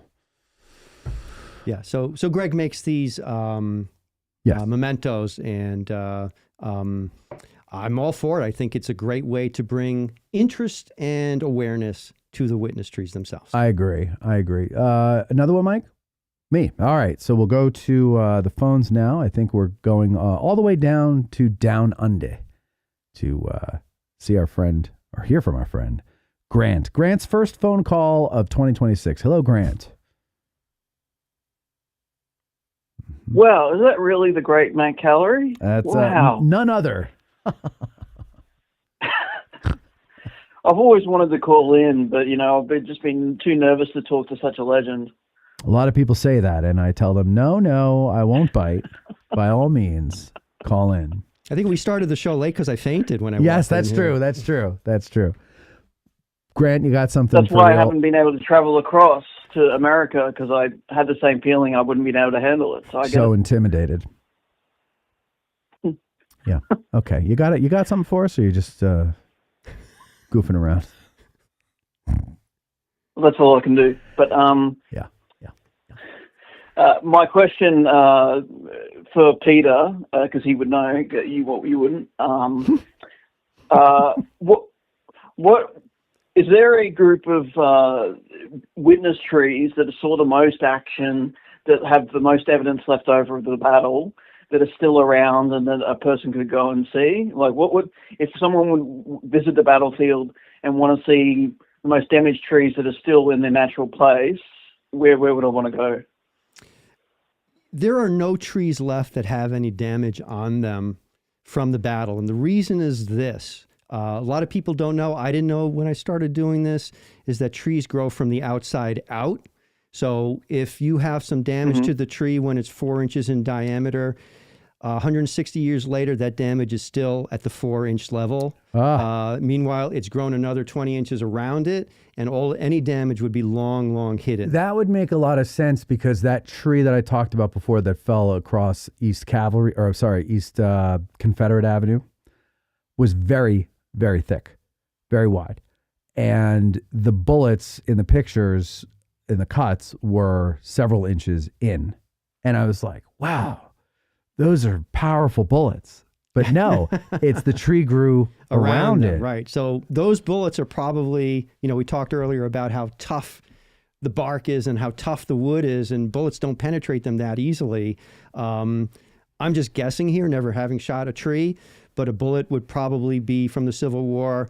If it's in the tree, it's just under the surface or just sticking out of it. And if the tree continues to live, it's just going to grow around it. And because when you see, for example, we were talking before, we alluded to the tags, right? But also with the tags, there were like grounding wires. Mm-hmm. And a lot of the trees that still have them, the tree has grown around the wire.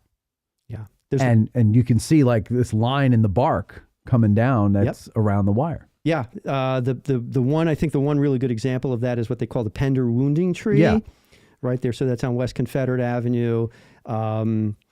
It's a lovely, beautiful, makes for great photography. This green copper wire coming down from somewhere up in the crown. I don't know, I've never been able to trace where it actually is coming from. It's just coming from heaven. But yes, there where it's been attached to the tree or close enough to the tree, there are parts of it where it kind of disappears, just like it's going through the Holland Tunnel, and then coming out and then you see it coming out from the other end there. So, but in terms of I've done a lot of research through diaries, and in the National Park Service's archives, or Gettysburg National Military Parks archives, going through John Nicholson's reports, and the Gettysburg Commission kept a diary for many years. I've poured through these trying to find information about the trees, anything about the tags, anything about the lightning suppression systems, nothing mentioned in any of them about any of that. So all of that's a mystery. All of that's a mystery. That is fascinating. And to come back to the thing about the metal rods being put on the trees, it would have been written down somewhere, but I've never come across anything. You're talking about the ones cops of trees. Sorry, the cops. Yeah, the metal rods being put on the cops of trees. See, Grant, you really need to come out here, because now you've got something else to go and see, which is all these trees we're talking about.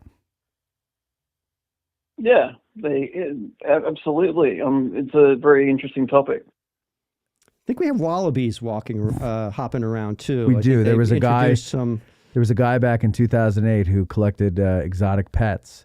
And he had a gas leak in the house, and the house blew up, and a lot of these exotic pets got out. So Florida, and they live in the woods. Yeah. Florida has the Burmese pythons, and we Gettysburg has the wallabies from Australia. Yeah. Well, ironically, the guy was originally from Florida and brought his exotic pets up here and ruined it for everybody. He died in the explosion. Grant, anything else? No, I got to go. I've got a bit of a gas leak myself, so I better go. Okay, go and check your email if you haven't already. All right, Grant? All right, catch you later. Bye. So long, Grant. Grant. He's talking about a human gas I leak. think that's what he was talking about. Yeah, he spared us all. Any other comments in there, Mike? No, that's all we had right now. Those were good ones. I like that, really. That was a good one from Hua, about the... No, was it Ewa that had the one about the seeds? Mm-hmm. Yeah, that was good. Yep. All right, so here's why I think people find witness trees fascinating, and then we'll close. And I want to know your thoughts on this too. We're not going to just end with mine. Mikey, I want yours as well. Okay, when you talked about the tree over on Culp's Hill that fell, that was alive during the Revolution, then I felt my brain do a tingle, right? And I was like, wow. Now, it's one thing to think a tree witnessed the Battle of Gettysburg, right? But that this tree was here, and there's probably millions of them all across the country that were here at the founding of the country. So then I was thinking, wow, and that now that tree is down, it's gone, but look at all it witnessed. Like, look at all that happened. And as I understand it, the original path of the Baltimore Pike, this is what Ken Rich told me. I don't know if you ever heard this before, Mikey. Going over Culp's Hill? Yeah, it's so that, what is that? At Spangler Spring, you can go right up the hill or left into Party Field. What is that road? Is that Williams? That's Geary. Geary. Okay. Yeah, Geary. So Geary is in part on that original path and then when Geary veers up to tie into Slocum, if you continue straight into that gully, that's the original bed of the Baltimore Pike. So it didn't always go the way it goes today. And it had something to do with the hill. Like, it was just easier until they macadamized roads. It was easier to get up the hill by going around it. So it fed into what is now Wainwright Avenue, and up that alley continues all the way up to basically the Gettysburg Hotel. And like originally, now I don't think Baltimore Street was that alleyway. But the Baltimore Pike fed in there, not into Baltimore Street originally. And then eventually. And you can still see that road really easily below Wainwright if you look below that. It's essentially, the road is like a retaining wall. Yes. You can look down and see. So the original road is just to the right of Wainwright. Okay? So Wainwright, like Mike says, Wainwright's kind of like a retaining wall, but the original roadbed is just off to the right of that. Not to keep you off your tangent, but in fact, if you're going down Wainwright and you look at where that spring is on the right-hand side, you can see the two stone walls next to each other that show where the road was. Yeah. Wow. Yeah. Right. Wow. Right. Because it's one of those things. This is another thing I'm fascinated by is the roads, and old roads mainly, and the way they originally went. And it's a wow, because you see that stone wall at Menchie Springs and you go, oh yeah, that's cute, because it's just like because now we put stone walls in our backyards as ornamental things. They don't serve a purpose, right? But they served a purpose back in those days. And so that's like the remnant of that there. But if you know what you're looking at, you know that you're looking also at the road. That is a very cool one. Yeah. Yeah, I like that. So the Baltimore Pike, being that it was originally there, that tree saw a lot more than just the battle. It saw commerce, early commerce, well, it saw a lot more than that beforehand, but it saw a lot because of that trail, that road. Right. So it was not just an isolated tree in a woodlot that nobody knew about. Right. During the battle, it was, but not even then, because you have the Spangler farm lane right by that, if I'm thinking of the right spot.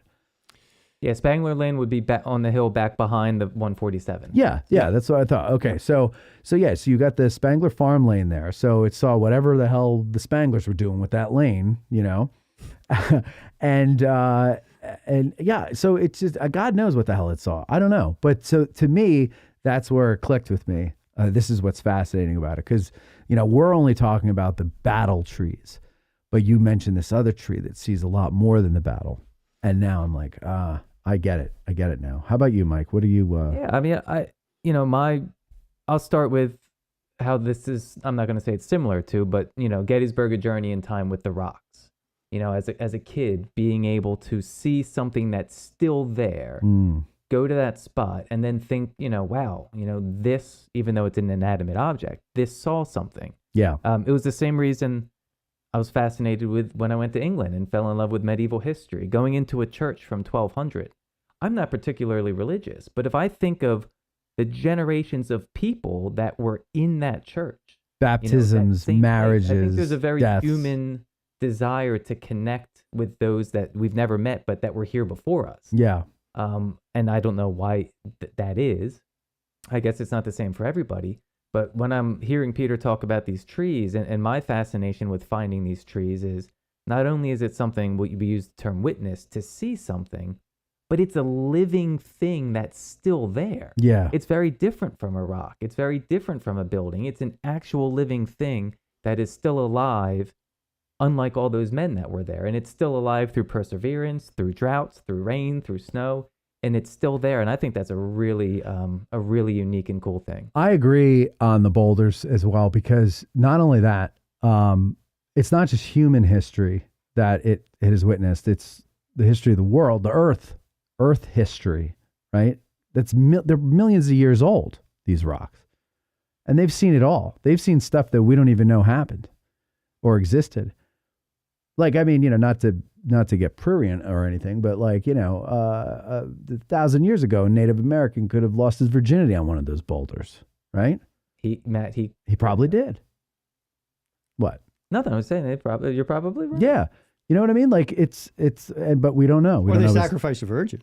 Could have been that. Could have been both at the same time. Could have been the same virgin. Categories before we even knew categories existed. What? Yeah, he could have played like a Susquehannock version of categories. Yeah, absolutely. Yeah. No, I agree. I think the trees are interesting because they're living still. They've outlived everybody from that time, from any time, really, except for the modern. And thank God that Tipton went out and got those photos. Yeah. And he wasn't even thinking about trees. No, it wasn't the purpose. And it's, if you think of things we do today, 100 and something years from now, will someone have the ability to do the same thing, since everything we do now is digital? Yeah. We're not taking hard copies of photos. It's not going to be sitting on a glass plate somewhere for someone to find later. No, I pray to God that there's some kind of electromagnetic pulse that just fries everything. Like everything. You think about that. No more mortgage payments. Everything's gone. You read Newt Gingrich's novel about that? No. What was that called? Oh, I read it years ago, but he wrote a novel, or at least his name is on the cover. Right. That follows that alternate historical pathway of what happens when and then the remaining parts of society, and it's like I think we Escape from New York or something. Yeah, like right. That. It has that feel. It would have to be post-apocalyptic feel to it. But I'd be interested to read that, because we have gotten so detached from life. I don't think most people would be dead within 2 months. Yeah, absolutely. Right. I think that's exactly what happened. They'd starve to death. As we found out during COVID, if you shut everything down, we're only 72 hours away from mass starvation and no toilet paper. Yeah. Oh my God. Yeah. That's what I'm saying. If that is the first thing you go to is toilet paper, you've got it backwards. The toilet paper doesn't mean anything if you're starving. Right. What are you going to do? Eat it? I mean, that's what you're going to. That's what you're going to use it for. Toilet paper with Tabasco sauce. Ooh, I tried it in COVID. It wasn't that bad. Yeah, going in.